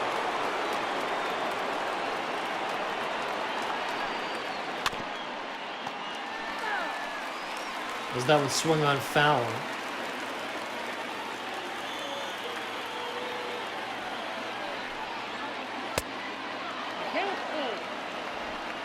So Ruiz in a full count now. Just 25 years old, of course. Turns 26 this month, actually. Debuted in 2016. And last year, they gave him 127 games, and he hit .232. 46 RBI. Drills that one foul. I think it's interesting with Farough the mound, the difference in the assignments he's been given. His first 2, both mop-up duties to go 3 innings. Since then, we've seen him in 1-run games, as he just misses inside there for ball 4. But aside from the Yankees game on Saturday, where it was basically all hands on deck to just survive the onslaught of offense, where the Yankees just put up 17 runs. If you take that outing away, I mean, going back to April 18th, he's been put in 3 save situations, and he's picked up holds in both of them. Coming on in the 7th inning, and around that time, he's picked up a win in Tampa Bay, and he's been able to give Montoyo some strong mid-leverage innings. Second for 1 to first for 2. They get the double play. Some good defense started by Shaw at third. And he erases the walk quickly. This ball's not hit overly hard to third base. It's a bit of a chopper, which means Shaw has to charge it and get a quick throw over the second. And it's a strong pivot by a double play that really was led by a pair of veterans. Starts with Shaw, who has played third base quite a bit in his career, goes over the Panic, who definitely knows what he's doing. And both of them know with Severino running, they've got a bit of time, and they take it, and they turn 2 successfully. Ball, that's off the plate. That's very interesting. I was going to mention that, Drew. These, some more veteran defense today. Well, a couple of them, and Panic and Shaw. And I'd imagine that probably helps in situations like that. Although, how many double plays does an infielder go through in their career? But just the fact that you've got 2 veterans, know what they're doing, cool, calm, collected, nothing to worry about, helps you, I think, if you're on the mound, if you're Wilmer Farough, for example. Outside, that's the ball. 3-0 now to Velasquez with 2 away.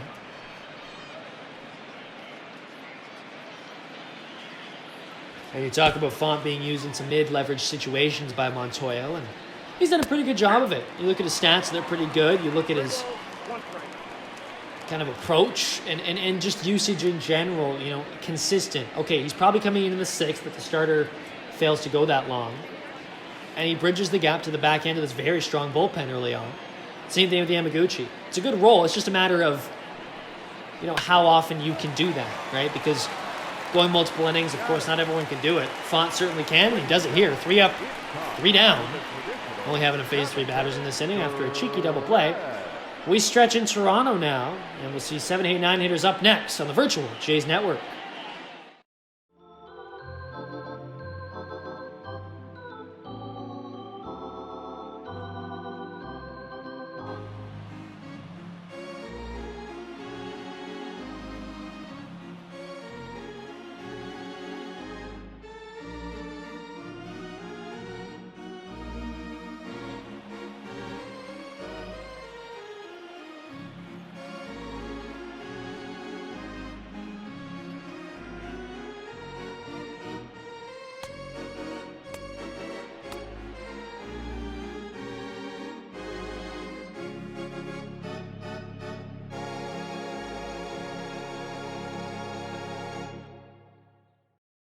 Ladies and gentlemen, your attention please.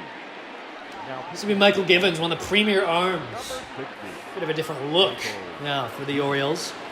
Right-hander comes out in a setup, or kind of more of a seventh inning / setup role here for the Orioles. And that's where he's been best in his career. We've seen him he had a few closing opportunities last year after Britton was gone and Brad Brock was gone, and he became the man, but he's really been most successful throughout his career in this late innings but not closer role. 7th inning, 8th inning, we see him here in the 7th. Didn't get into the game last night. Wasn't part of that effort where the Orioles bullpen bested the Jays. A little closer game here tonight, so we see him with just a 1-run lead against the bottom of this Jays order. So we see Gurriel Jr. back at the plate, 0 for 2 in the day. And I think Blue Jays fans collectively want more out of him, right? We talked a little bit about it when he was up earlier, his home run totals, maybe, what the future holds for a guy like him. But, he goes 1 for 3 yesterday with an RBI and a walk. I get it. 0 for 8 in the Yankees series. But frankly, he just hasn't been hitting up to par this season as he strikes out there. And he came into the game with a 205 average. He's now 0 for 3 on the day, so that's only going to creep closer to 200.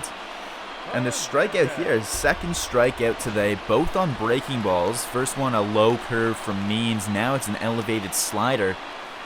That's his 10th strikeout in his last 8 games, which is a number that's really getting high for him. And if he's not able to reach with a base hit in these last few innings, then today will be his 7th game of his last 10 where he doesn't record a base hit. As Hernandez drills that one in a deep left field, Smith Jr. is going to watch it. Sail just foul. Almost tied the game up right there with a swing of the bat. Ball, that's in. That one's inside, 2-1 now. As Givens, a very kind of different windup and a different delivery. See that arm slot really pokes out to his right.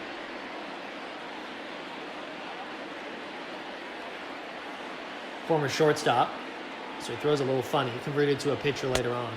3 balls, 2 strikes. Taken outside now, full count to Hernandez, who doubled back in the 3rd. And you've got 2 guys, whether it's Hernandez or Tellez, coming up, who can tie this thing up with one swing of the bat. Swung on and missed. Hernandez 2 strikeouts on the day now. And back-to-back for Givens. Now batting. And that's Givens' best skill is his ability to strike out batters, particularly right-handed hitters. Last season he set a career high, striking out 12.3 batters per 9. A very elite number right there. And the best of his career because he really was able to use that breaking ball more and more, and it's become such an effective pitch for him.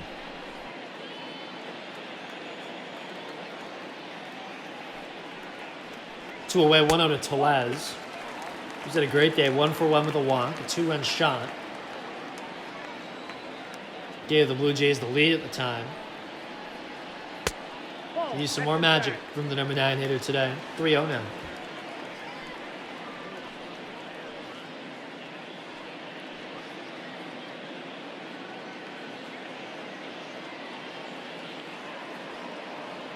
So we see once again, Orioles doing a good job of just, getting down to 2 outs and going from there. Of course, last inning we saw Grichuk hit by a pitch, and the inning prior Tellez walked. But we've seen majority of times in this game where the leadoff hitters being able to reach, Baltimore's been able to recover. Meanwhile, in this inning, no one on the bases, but Tellez may have just hit another deep shot, and he has 2 for 2 on the day, 2 home runs. And he wishes there was someone on the base paths now. Regardless, he ties this thing up. Well, talk about a breakout night at the plate for Rowdy Tellez. We talked about his struggles through the homestand. He got his 2nd hit of the homestand over last night's game. His 3rd one came earlier tonight with a home run, and now he's got his 4th one. He's reached base in all 3 times he's come up to bat today. 2 of them have been the long ball. He's got a walk in the middle and a similar swing. This time it was a pitch on the outer half that he goes out and gets to pull all the way to right field. His last home run, he turned on an inside pitch, so he guessed when you're hot, it doesn't matter where that offering is. All runs for the Blue Jays scored by Rowdy Tellez today. Wonder what the betting line on that would have been heading into this one. As Bo Bichette is in an 0-1 count here, 2 away. He's 1 for 3. And now a tie game. That really shakes things up. Oh, that's out. Be interesting to see who we see come out of that Blue Jays bullpen now. Maybe Anthony Bass.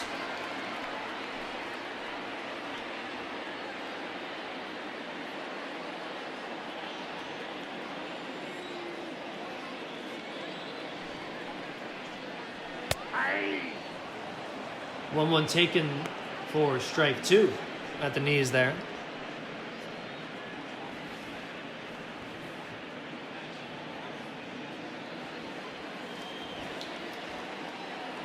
Well, Bichette 1 for 3 yesterday with the walk.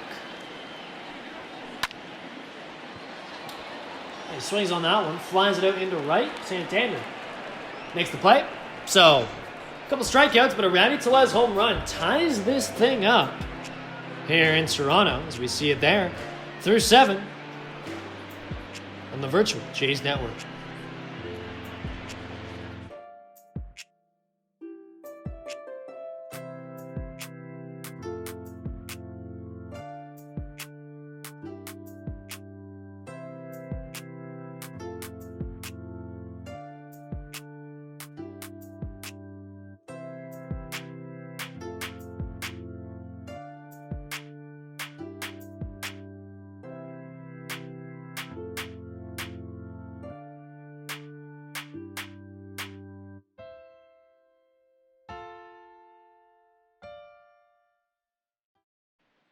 Your attention, please.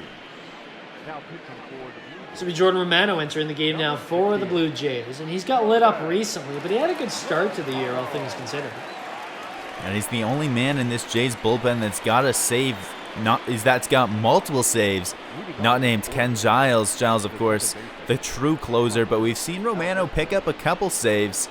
His first outing of the year was actually a 4-out save against the Twins, which is no easy assignment. And he's in here to try and keep the score where it is, tied at 3-3 against the heart of the Orioles lineup.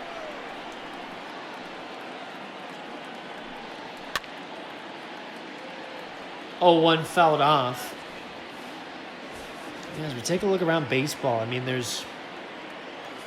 last year, there's Cody Bellinger, who had that crazy 400 average. Everyone was talking about it. This year, it's Rizzo, isn't it, as Alberto strikes out. It sure is. I mean, we're going to go to the south side of Chicago in about a week.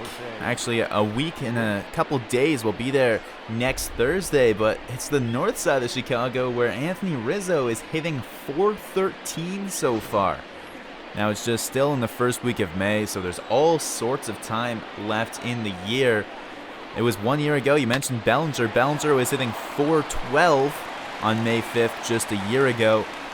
Rizzo hitting .413. He's right there with him. So another left-handed first baseman. He doesn't have the similar type of, hot start to his career that Bellinger does. He's a perennial MVP candidate in the National League. But Rizzo, I mean, he's been an all-star for a few years now. He's been one of the faces of the franchise in that Cubs organization.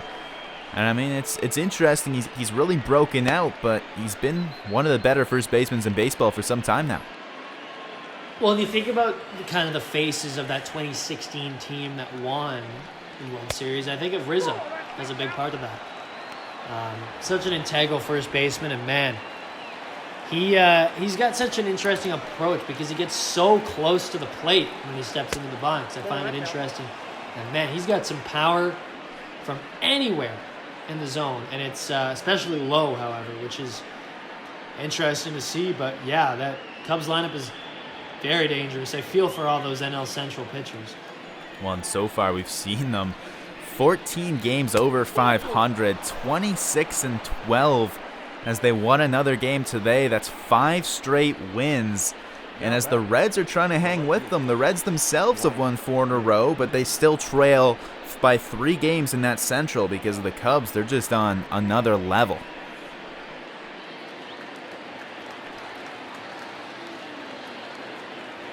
I think a lot of expectations now in Cubby land is, all right, let's see come the postseason. First, you got to make the postseason, but once you get there, well, let's see what happens. You know, I think they're, honestly, man, if I were a Cubs fan, I'd still be reeling off that 2016 win.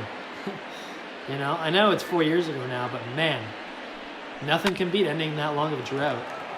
As that one is flown into right center field, Grichuk giving chase at the track, makes the play.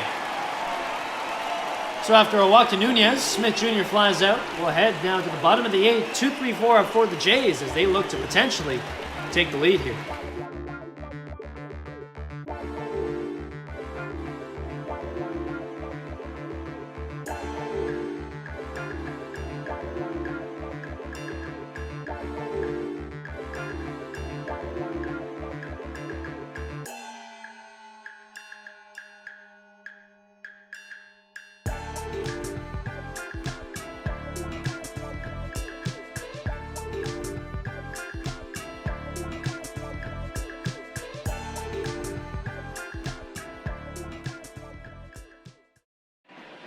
So another arm comes out of the Baltimore pen. It's Shawn Armstrong here.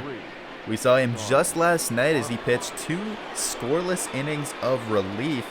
He just allowed the 1 base runner, a little single allowed by Armstrong. Struck out 2 in that span and picked up the hold in what was really an impressive night of relief from him.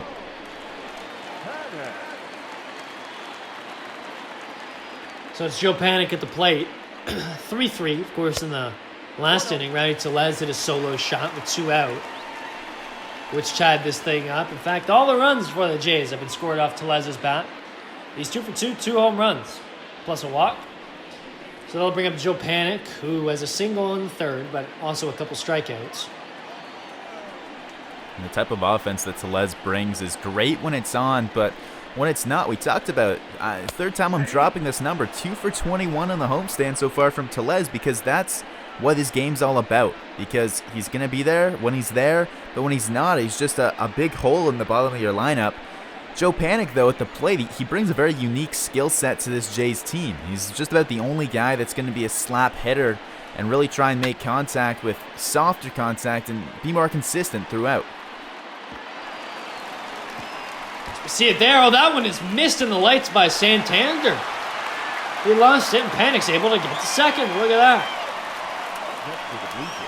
Well, that's going to be ruled as a double there because Santander had quite a way to go to try and range to that ball.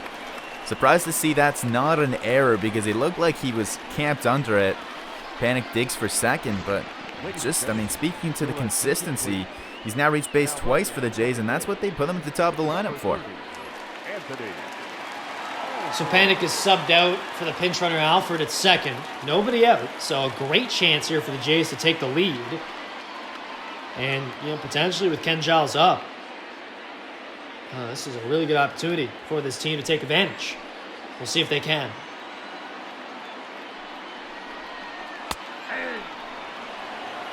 And even your 3, 4, 5 hitters coming up. I mean, my goodness. So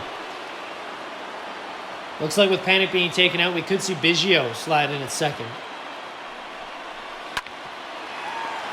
The 0-1 drilled over to the third base side. The runner can't advance, and Grichuk is thrown out.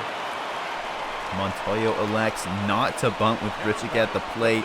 We've seen Grichuk come up for him in the past with some big home runs and at least clutch hits late. Here he grounds out, and you know, certain other managers and certain other teams with certain other hitters at the plate, that would be a textbook bunt situation. Yeah, and especially if you were at the bottom or even top end of your lineup, for sure. But I guess with your 3, 4, 5 up, you trust them a little more. Although that was a pretty unproductive out. We'll see what Guerrero Jr. has to say about it. He's 0 for 3.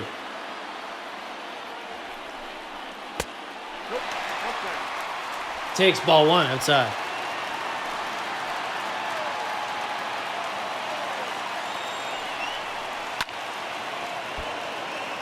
As that one's drilled foul, a great chance here for the DH, who Went 0 for 4 yesterday. Homer in the Yankees series. As that one's drilled in the left field. Smith Jr. goes back. Gets underneath it. And once again, the runner out for cannot advance. So there you go. Runner on second, nobody out. The Blue Jays botch it, so runner on second, 2 out. Didn't need a base hit here from Travis Shaw. And that's why you bunt right there. Guerrero flies that one out to left field. And if the runner was advanced over the third base, that would have been enough to bring him in on the sac fly. The Jays would have had the lead, and Ken Giles would have been able to come into this game. So the Orioles are going to walk Shaw intentionally here, as they'd rather face Danny Jansen, the righty. Now batting. Number 9. Your attention, please. And so Kevin Biggio comes in now as a pinch runner for Shaw, who played third today. So we could see a swap there, as he may move to second and may bring in another third baseman. Looks like we'll see Tejada off the bench. He's the only guy that's not in this game that could really fill that role, as it's just McGuire and Tejada, the 2 guys left on that bench.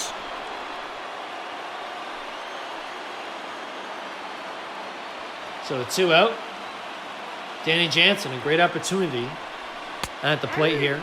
As I've said about the last 2 guys who couldn't get it done, we'll see if Jansen can. Quickly 0-2.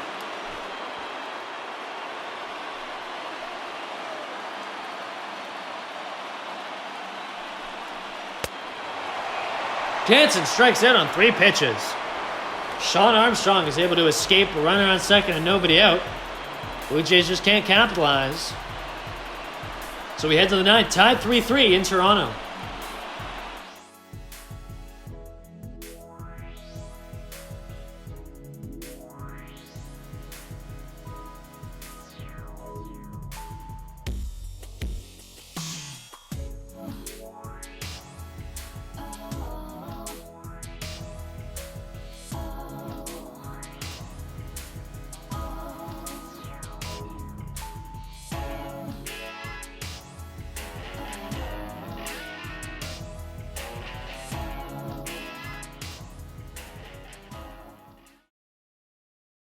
Your attention, please.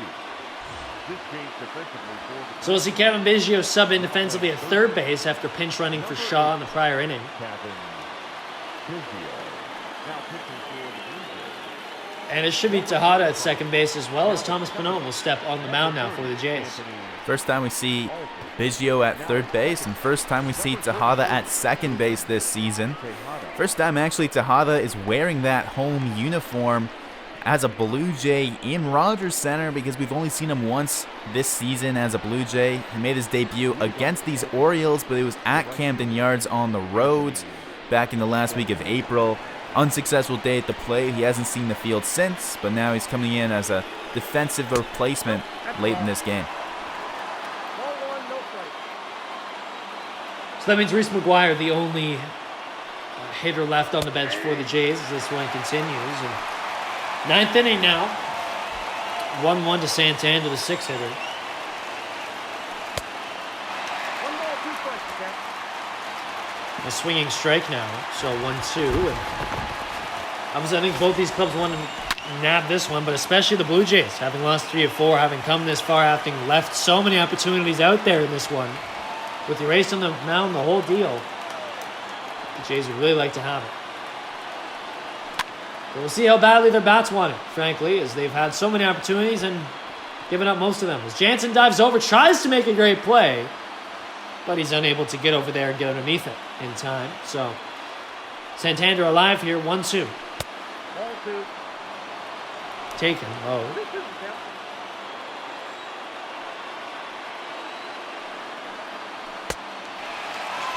As the switch hitter strikes out. So 1 away now for Pannone in this inning. The first baseman, number 19, Chris Davis. And Santander goes down swinging. He struck it on the right side of the plate earlier on against Ryu in the first on an inside pitch. It was a changeup back then. Here it's a curveball, and Pannone successfully retires the first batter he faces.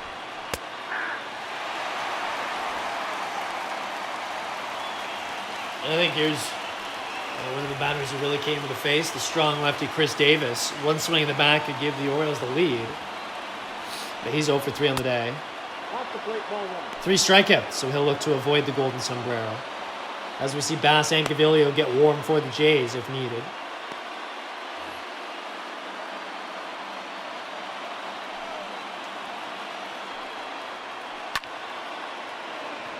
One driven into center field. We'll get down for a base hit. Davis is first of the day. And not what Montoyo expected. You bring in the lefty to face Davis.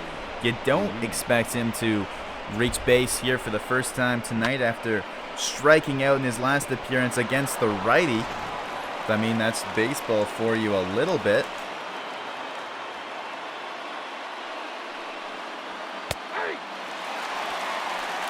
So Ruiz steps in, takes strike 1 here.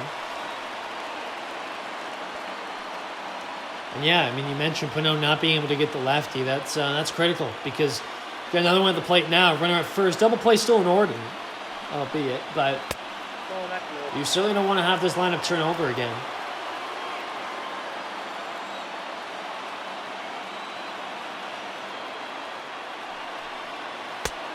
You got 2 balls. 1-1 to the third baseman, taken low, ball 2.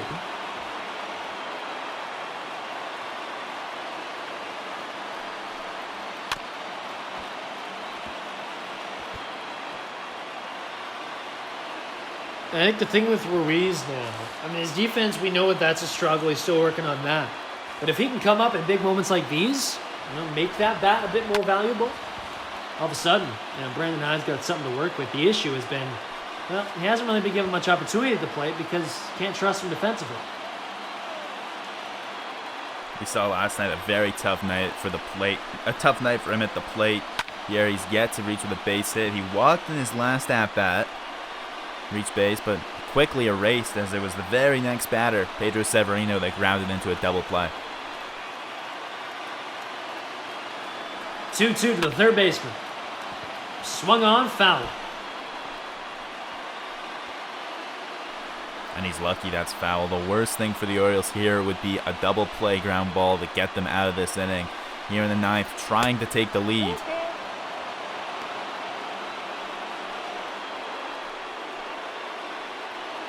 So with Severino on deck, it's a full count to Ruiz. Running around first is Chris Davis.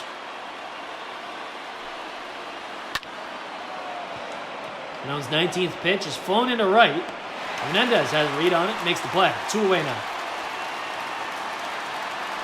And that out to Teoscar Hernandez won't move the runner up at all, of course. And Davis still at first base. The potential go-ahead run will now look to be driven home with 2 away, as Pedro Severino is going to have a chance. No wiggle room here for the Orioles as they've just got 1 out before they head to the bottom of the ninth.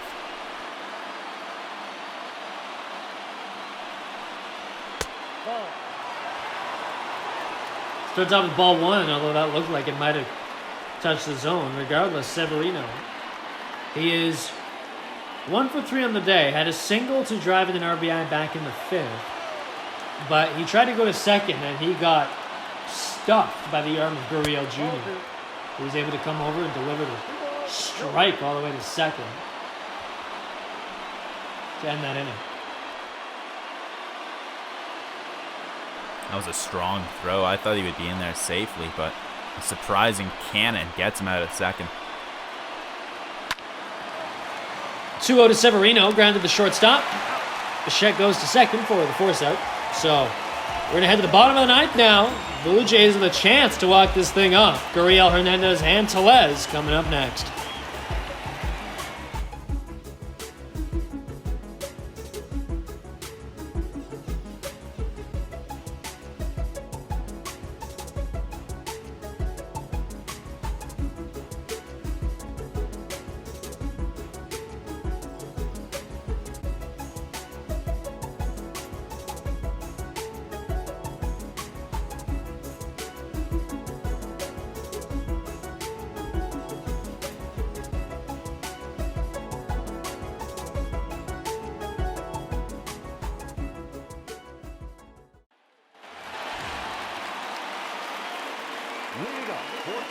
Welcome back to the Virtual Jays Network, bottom of the ninth. A great chance here for these young Blue Jays to potentially walk things off. Of course, they've lost 3 of their last 4. Lost 2 or 3 to the Yankees. And also lost the opener last night to Baltimore. It was a 6-1 affair. We see the two lefties, Fry and Scott Warming, more higher leverage situation. Those guys will be used in. So Armstrong continues here. His second inning of work is Gurriel. Drives out in the third. Ruiz, from his knees, makes a great play. He talks about how Ruiz's defense has been a little shaky. And I mentioned yesterday he's recorded already 3 errors so far, but here makes no mistake at all. Goes above and beyond to grab that ball cleanly and retire Gurriel to start this inning. So Teoscar Hernandez up now. 1 out, nobody on. He led off the third with a double, but he struck out in his last 2 plate appearances.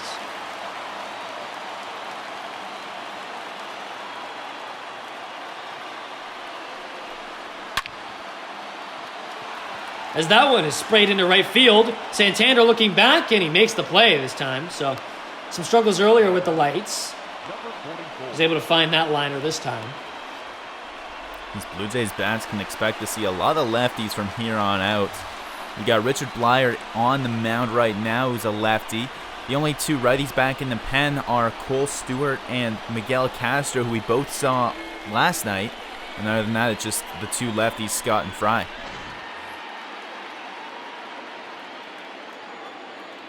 As we see a quick look at Telez's shot back in the 7th, just one of his 2 homers on the day. 2-2 with a walk. All 3 runs off the bat of his. We'll see if he can add a 4th one now at 2 out. What a moment this is.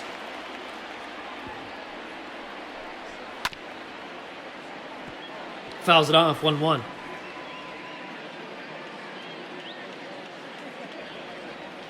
Avery Telez here. The approach is probably just do what you've done the first 3 times up.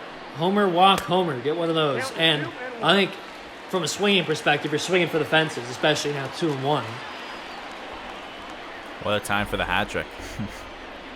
No kidding. In Toronto, hockey capital of the world, no less, as that one's fouled off. 2-2 now.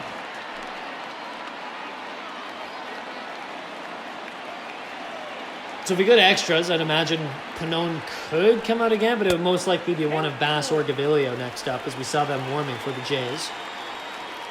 This inning ain't quite done yet. Full count, 2 away to Telez. As that one's grounded foul. Looked like Severino set up and wanted that one a little further outside to try and get Telez to chase. That one caught a lot of the plate there, but makes nothing of it.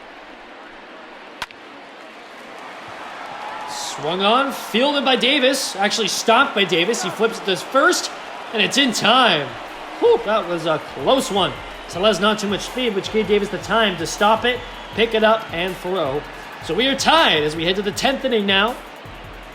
Some extra baseball in Toronto.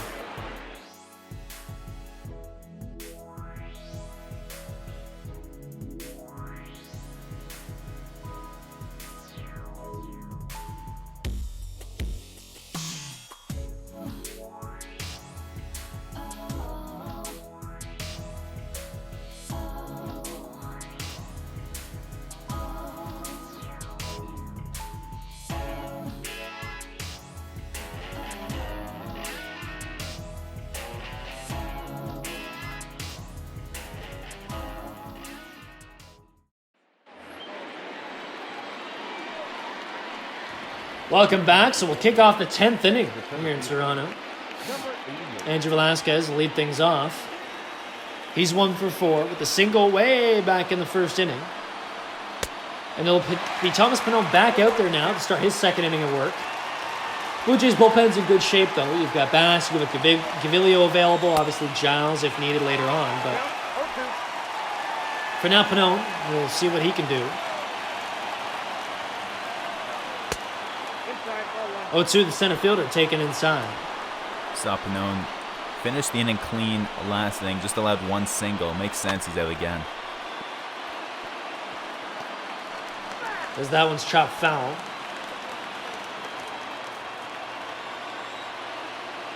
And so we'll see both teams, top of their orders coming up. Velasquez, leadoff hitter for the Orioles. He's up here. And for the Jays, it'll be Bichette. As that one's live to Shaw, or Biggio, rather, at third. Biggio subbing in for Shaw late in the game. Well, a piece of trivia about Pannone. Those Jays fans out there might know this. Back in April last year, Thomas Pannone recorded an immaculate inning.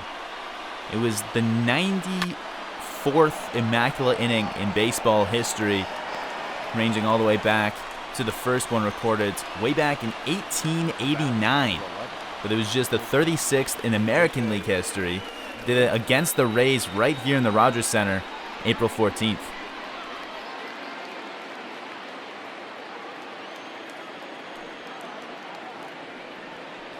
Yeah, so we saw Pannone up last year, of course, and listen, a very viable lefty, the only lefty in this Blue Jays pen, and it quickly works 1-2-3 here in the 10th, giving the Blue Jays another chance here to potentially walk things off in the bottom of the 10th.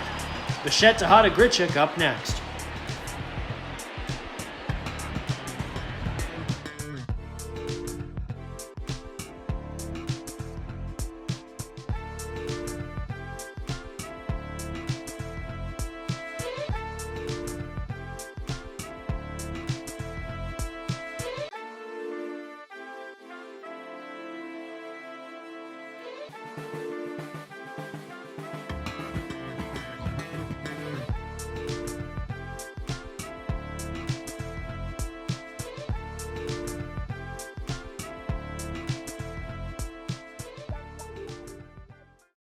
Ladies and gentlemen, your attention please. Now pitching for the Orioles. So Tanner Scott, the lefty, enters the game now for the Orioles. He's had a fantastic start to his year, and he'll need to continue that. And he's just allowed the one run through 6 innings, 5 appearances. He's a setup man for the closer Paul Fry, and he's got some heat. He throws the hardest out of anyone in this bullpen. From the left side, he can clock it up around 99. And you see the first one in there at 98. It's mostly going to be fastball slider. He throws a wipeout slider that'll break in against the righty like Bichette, but he can sink his fastball a little bit for a bit less speed and still throw in the mid-90s, but just get some extra break on it if he wants to.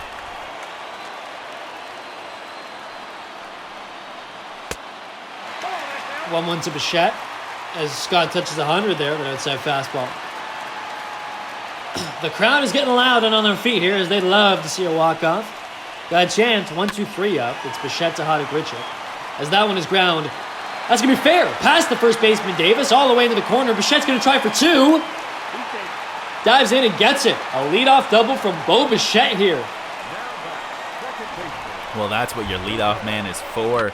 Comes up in the 10th inning, and that's not what Montoya was planning right from the very start of the game. But the plan with Bichette leadoff is that he, no matter what the inning is, he's going to give you a good at-bat, try to get on base, and use his speed creatively. Here, slice it down the line, scampers into second.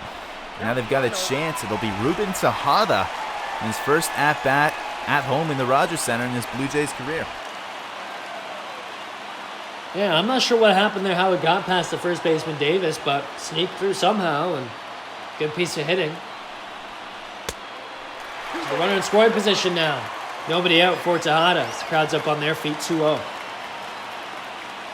Bichette's now 2 for 5 on the day. Tejada yet to record a hit this season, of course. Still very limited time. Just the one game he's got into, actually in Baltimore. That's ball 3. Takes low, ball 3 now. Good approach early on. And he's not bunting here. He's taken 3 balls without showing bunt once. He's bunted and recorded 24 sacrifice bunts in his career, so he can do it if Montoya wanted him to.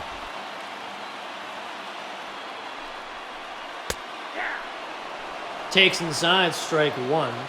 Called. Yeah, I'm not exactly sure why you don't go to the bunt here, especially just needing 1 run, but hey, I'm not a manager. Taken high, so Tejada walks. Runners at first and second now for Randall Grichuk. Grichuk has only had 3 official at-bats today. He was hit by a pitch as well. But in those 3 at-bats, he's hit ground balls to infielders in 2 of them.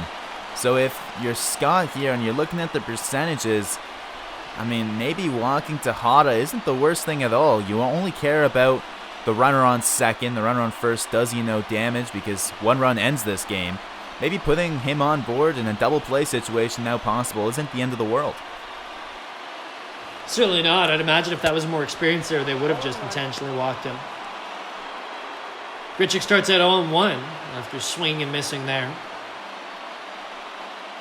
And that makes you question further why the bunt wasn't on if the walk really doesn't do you too many favors besides pass the baton to the next guy. 1-1. I mean, this is a very interesting situation because Grichuk with a single probably scores the winning run, but a bunt would at least put him to third. Hey, regardless, it's a 2-1 count now to the center fielder.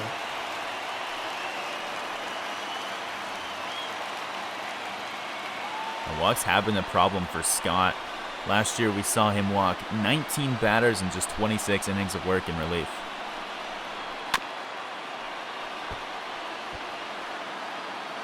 Fouled off 2-2. Yeah, really tough start for Scott in this inning. After that double to Bichette, unlikely double, and then a walk to Tejada. Here we are at the heart of the Blue Jays order now. 2-2 taken inside, full count.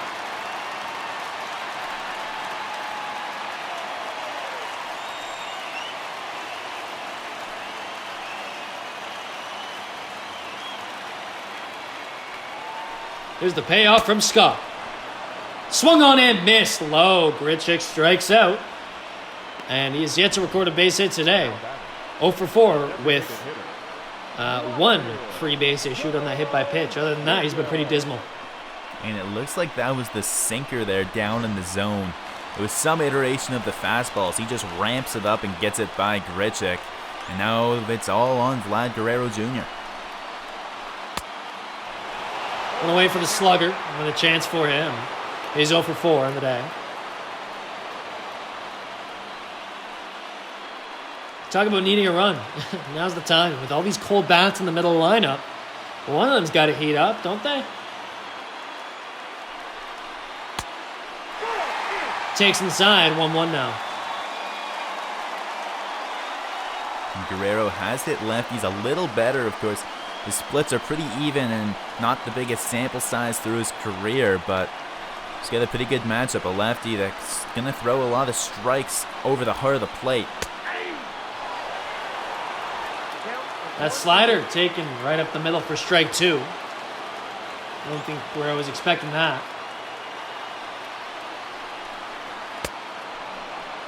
And back-to-back Ks. In the 10th for Scott here. Wow, that inside pitch is working. Well, if you look at what happened in the bottom of the 8th, Panic doubled in the 2-hole, and then Grichuk and Guerrero both got out back-to-back. Runner on second, nobody out for them, and weren't able to capitalize. Here we see the exact same thing. Just dismal performances at the plate for both of them today. I imagine we could see some shuffling in the lineup tomorrow as a result. Just way too many opportunities, and in a situation like this.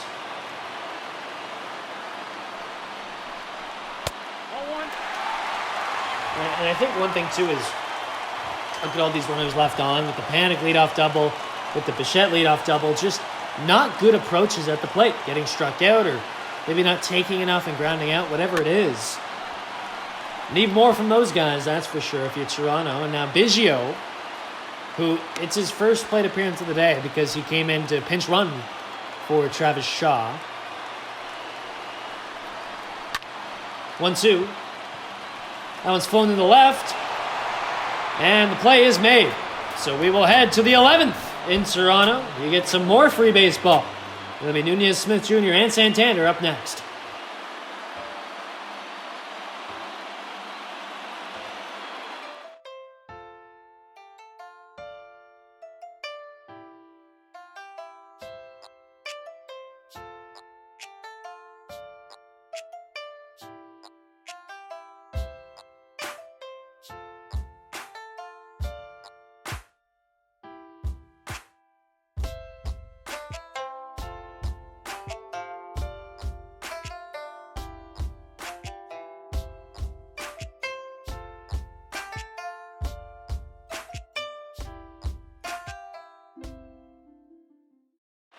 Your attention, please. Now pitching for the Blue So it'll be Anthony Bass now in the game Jays. for the Blue Jays. 12 holds on the year. He's been magnificent. And this is the very first appearance of the season where we've seen Bass without a Jays lead. Montoya's been very aware of when he deploys him exclusively in hold or save situations. Here it's a little different because the Jays haven't been able to squeak a run across, and now they just need to keep the score even. So equally important, if not more important, than a normal save situation, here just a single run could end tonight's game, so he's got to be on his very best. As that pitch is taken right up the middle for strike one. So we'll have Nunez, Smith Jr., and Santana. Not very easy 1, 2, 3 here, but Bass certainly capable of it.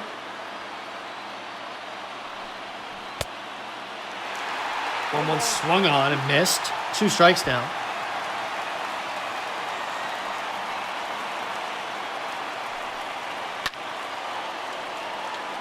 As that one's fouled off. And a very disappointing missed opportunities for the Jays twice now. Winning runner in scoring position, not out and unable to bring him around. Yeah, just one of those situations where the 3-4 hitters today, Grichuk and Guerrero Jr., really struggling at the plate. And that's pretty tough because the top of their lineup's been actually reaching a good amount. Panic had reached earlier on. Bichette reaches in that inning. A great opportunity, but to no avail. As that one's flown into deep center field, Grichuk ranges back, makes the play. And important for Bass there to throw a strike with the full count and get the out he needed. Because, of course, a leadoff walk is dangerous in just about any situation, but especially in a tied extra innings game. So Smith Jr. 0 for 4. Couple strikeouts, couple flyouts. Not too much from him.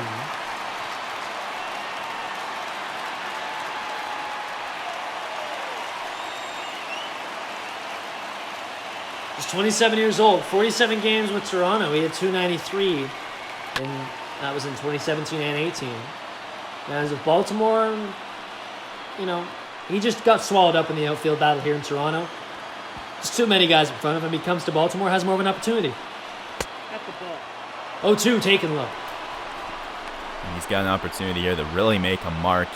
Saw him at home run, the game that the Jays beat Ryu in the last time these two teams went head-to-head. That was at Camden Yards. Here, if he's looking for another big hit, he's got the stage set. Swung on into right. Hernandez gets underneath it, makes the play. 2 away. So far, so good from Bass here in the 11th. Facing the heart of the order. I mean, 4, 5, 6. 3 of the guys that have got some pop in this order. He got Nunez, then Dwight Smith Jr. Both of them lifting balls hard to the outfield, but to no avail. Ball 1 to Santander. He's 2 for 4, double and a single. Couple strikeouts as well. Back in right field, and it feels like Santander, he's pretty much an everyday outfielder, whether it's right field, left field for this Orioles team. Good opportunity, as he is, of course, just 25. And this is his first plate appearance batting from the left side. Faced Ryu 3 times, so he had to switch to the right, and then after a couple righties, he faced Pannone in his last at-bat. So again, facing from the right side.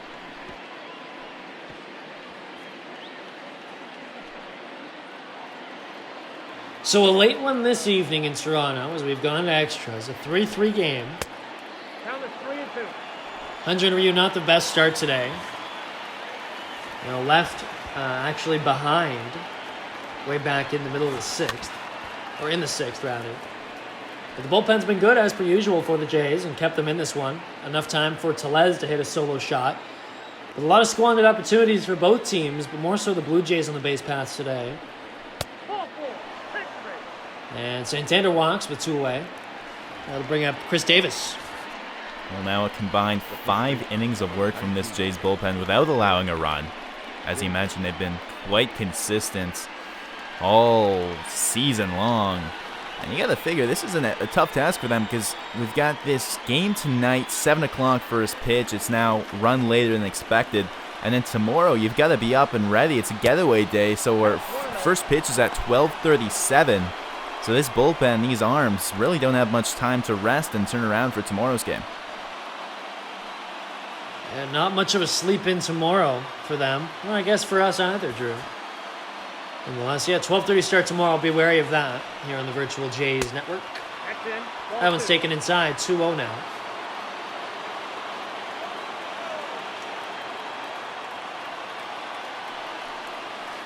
Davis was 0 for 3, but singled back in the ninth to avoid the golden sombrero routine.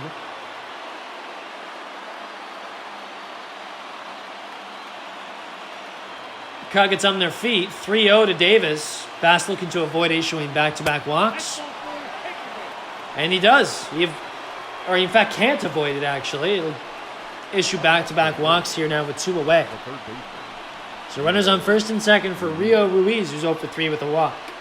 And I said the leadoff walk can be dangerous when he started Nunez off with a 3-ball count.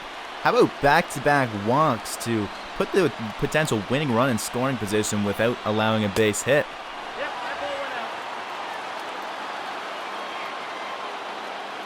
So some struggles with the command with 2 away for Bass as a couple runners reach. Yeah, Ruiz at the plate though, number 8 hitter. He can certainly still escape from this inning unscathed.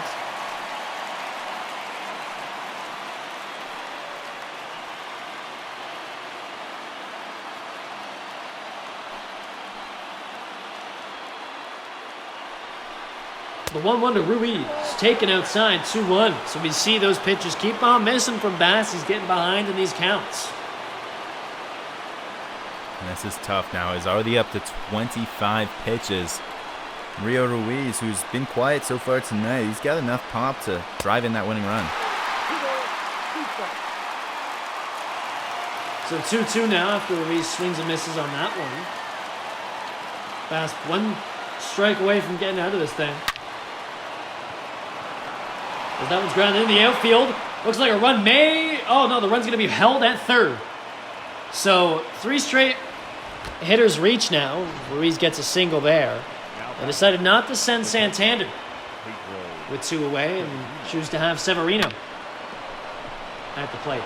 We've seen 3 guys come off of the Blue Jays bench. You wonder, maybe here's a situation where you bring Austin Hayes or Austin Wins off of the Orioles bench, but no, they'll leave it to Severino, who tonight he has singled, but he's also grounded into a double play and struck out to go 1 for 4 overall. And Bass would certainly like one of the latter 2 results. There we go, bases loaded, 1 ball, 2 away, top of the 11th. As that one's grounded right up the middle, Bichette can't field it. 1 run will score, a second will score. And it's a 5-3 game. The Orioles take the lead in the top of the 11th. And that is potentially the dagger for the Blue Jays. Watch as Bichette almost manages to glove that. And while he's deep way out in the outfield grass, since the bases were loaded, if he could even pick that up and shovel it to second, he doesn't have to stop and fire it home with 2 outs. He doesn't have to try and spin and get over the first base. He just has to try and flip it to second to end the inning. But of course, that ball stung up the middle. That's not Bichette's fault whatsoever. No play on that ball, but just a few feet away from the Jays getting out of the inning with that ground ball. And those 2-out walks hurt them. As you mentioned earlier, Drew, Santander and Davis both coming in to score. So the 6, 7, 8, 9 hitters all reach here against Bass, so he's taken out after giving up a couple runs. Gaviglio comes in now looking to finish things off in the 11th. So if you're a Blue Jays fan now, your spirits probably aren't that high, as Jays have really struggled to hit all day. It's been 1 hitter doing all the work. And down 2 runs, it's going to be Paul Fry coming in. At least 2 runs, I should say. This inning isn't over yet, of course. Velasquez 1 for 5. Takes 2 balls, 1 strike now. Gaviglio's job is now to just get out of this inning. The Jays have already had 2 runs against them, and it's definitely not at a point where this game is beyond recovery. You've got Jansen, Gurriel, and Hernandez coming up. 3 guys that have done it for you in the past, so you just want to keep it at 2 and try and give them not too insurmountable of a mountain to overcome.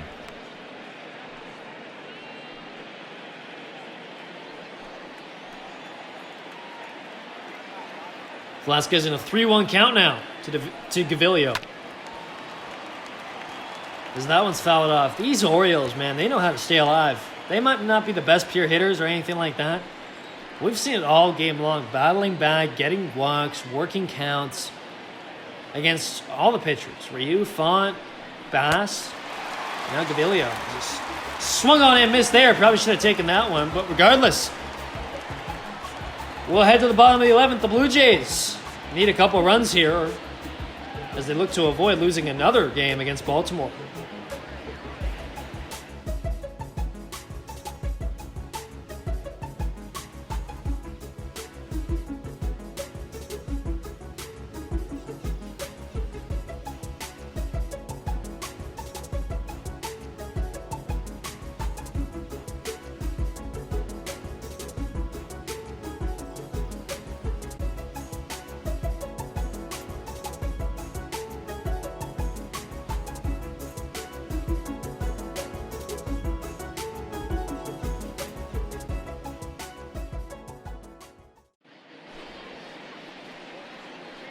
So Paul Fry comes in now, the Orioles' left-handed closer. And he's the 7th pitcher we're seeing so far today for the Baltimore Orioles. As this game drags on, he's trying to put a finish to it. Yet to allow a run on the year, he's got a little bit of wiggle room. He can afford to allow one, but just one. He's got a 2-run lead, 5-3, facing off against the Jays' 6, 7, 8 hitters, and it all starts with Danny Jansen.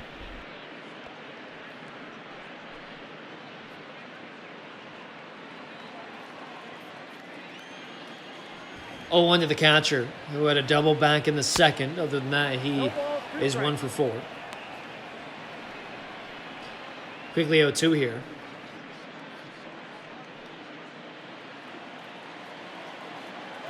Story of today's game so far, I think, has been botched opportunities by this Blue Jays offense. You had Panic, a leadoff double in the 8th, couldn't do anything with it. Leadoff double from Bichette in the 10th, couldn't do anything with it. You know, even Shaw, leadoff double in the 4th, couldn't do anything with it. You know, the only hitter who's been able to really do anything today is Tellez, who has 2 home runs and a walk. All 3 runs are because of him. Other than that, it's been a whole lot of nothing from this Jays lineup. Jansen, 2-2, swung on, foul. That's what we talked earlier about what Panic brings and the value of his bat, able to just make contact, put the ball in play, a bit of a slap hitter. We've seen the Jays swing and miss approach punish them so far. Jansen, a very ugly swing there, well inside, but he swings it anyways for the first out. So he goes down. Here's Gurriel, also 0 for 4 on the day, and a couple strikeouts, a line out, and a ground out. Nope. Another struggling bat. We mentioned it earlier. Struggling as of late. High strikeout rate and just not seeing the ball well at the moment. 1-1 now. One of the reasons you don't see many lefty closers is teams are afraid to throw lefties out there when they might not have the platoon advantage. Here he gets the assignment. Jansen, Gurriel, Hernandez, 3 righties. Gurriel strikes out looking on the inside half of the plate, so 3 strikeouts on the day for him. He's 0 for 5. And that's why teams, I mentioned, some are hesitant, but when the lefty's good enough, you just put him in that closer spot anyway. Fry here, he gets 2 righties to swing out and make short work of them. You see Josh Hader do it all the time. Taylor Rogers, we saw earlier this year. Not the biggest mound to overcome, but just something to think about here as you think maybe the Jays will have a chance of a comeback because they've still got 1 out to play with. Hernandez, 1 for 4, and that double was back in the 3rd to lead it off. He was brought aboard, then Tellez, the next hitter up, 2-run shot. Put the Blue Jays in front of the time 2-0. There he is. But with 2 out and down 2, you're going to need some more of that.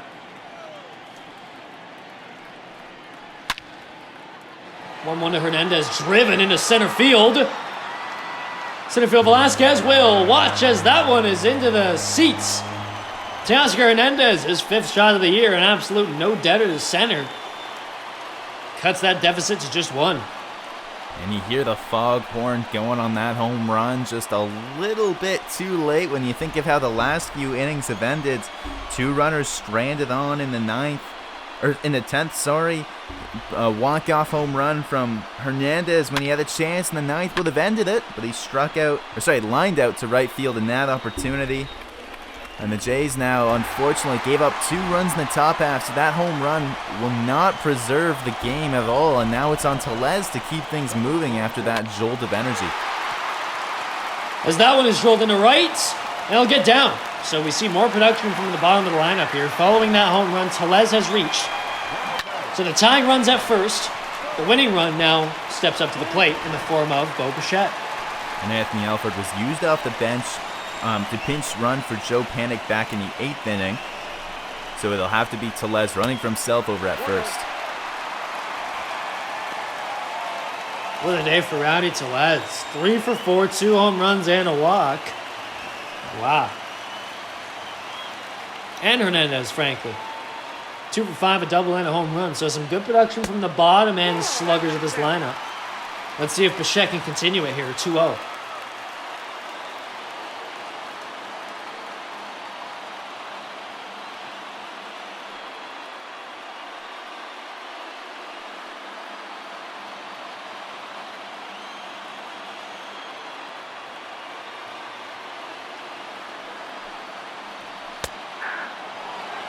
That one's taken right up the middle for strike 1. So Fry gets back in the count here.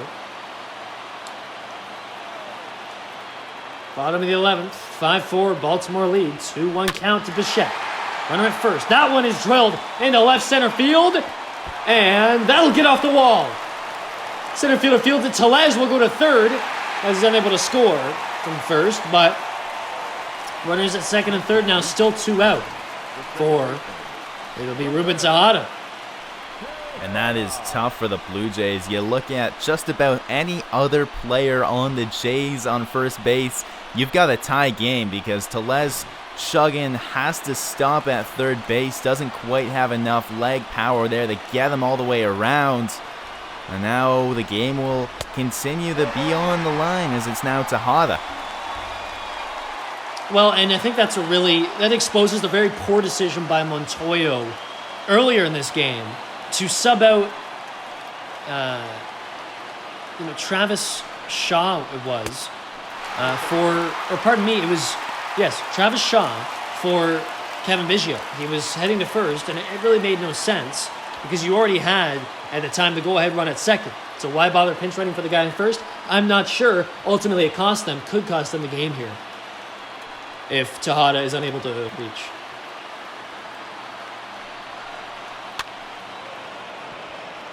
Now it's at foul, so 2-1 now. And yeah, I mean, that's just an example of, poor decision-making and just unnecessary tweaking. You don't need a pinch run there at first. It makes 0 sense, and it's costing them now. As Tejada grounds out, and that should be the game. Plays made, Alberto gets the final out. So Paul Fry survives. Baltimore wins. They have a chance to sweep these Blue Jays tomorrow as this game mercifully comes to an end for this Blue Jays team. And a poor hitting display. I mean, things kind of turned around late. A poor start from Ryu and really some poor decisions from the manager, Charlie Montoyo. Well, at the end of it, there's a lot of factors that lead to it, but the Jays dropped 2 straight against Baltimore to start the series off. Baltimore just keeps rolling. I mean, it hasn't been necessarily pretty, but now they're 9-5 in their last 14 games. Here the Jays, you can see the looks on the faces in the dugout, some ugly expressions there, because they know this is a team that they had multiple opportunities to end. Earlier on in the game, they had an opportunity there in the 9th, and none of them come to fruition. They drop 2 in a row now. Baltimore wins the series, and now it'll be on the Jays to try and make sure they keep it at a win and don't let Baltimore complete the full-on sweep in tomorrow afternoon's getaway day action. And I guess, some of the silver lining is you did have some good performances. A guy like Bo Bichette, he did pretty well. A couple doubles, 3 for 6. Hernandez, a big home run in that 11th inning. Of course, Rowdy Tellez, what a day for him. And the bullpen was okay until Anthony Bass issued, 2 out walks. That's ultimately kind of what cost him. He was unable to recover. And Paul Fry comes in, picks up the save. Also not the greatest start for Ryu in this one. So tomorrow, Cobb against Shoemaker as the Blue Jays look to salvage this series. I find myself saying that once again. Baltimore could sweep Toronto tomorrow. Well, they were able to pull out the third game against the Yankees over the weekend. They lost the first 2 and were backs against the wall. The second game a little uglier than the first. Here it's pretty similar. The Jays, a close effort in the first game where it was just 1 inning to get out of the hand at the 6th, of course. The final score closer tonight than it was last night. But if you look at the 2 games, there's a lot more to be frustrated about tonight as opposed to yesterday, despite the bigger run differential. And they have to put that behind them because it's really not all that far from now that we play tomorrow bright and early, 12:37. Getaway day for the Blue Jays because they got to make the long trip out west all the way to Oakland. And Baltimore, they've got the day off on Thursday before they head home, so maybe a little less on their mind as they're not traveling all that far. And a big goal here for them to try and sweep a divisional rival early in this 2020 campaign after they lost 2 of 3 at home in Camden Yards just a couple weeks ago. They've got a great chance for revenge as Cobb goes looking for his first win of the season. So the Cobb versus Shoemaker tomorrow, 12:37 p.m. start. Don't forget, we'll be there for full coverage here on the Virtual Jays Network. So the Orioles win. They advance to now 11-25 on the year. Blue Jays fall to 20-16. We'll see you bright and early tomorrow, 12:30 here on the Virtual Jays Network. Have a great evening, everyone.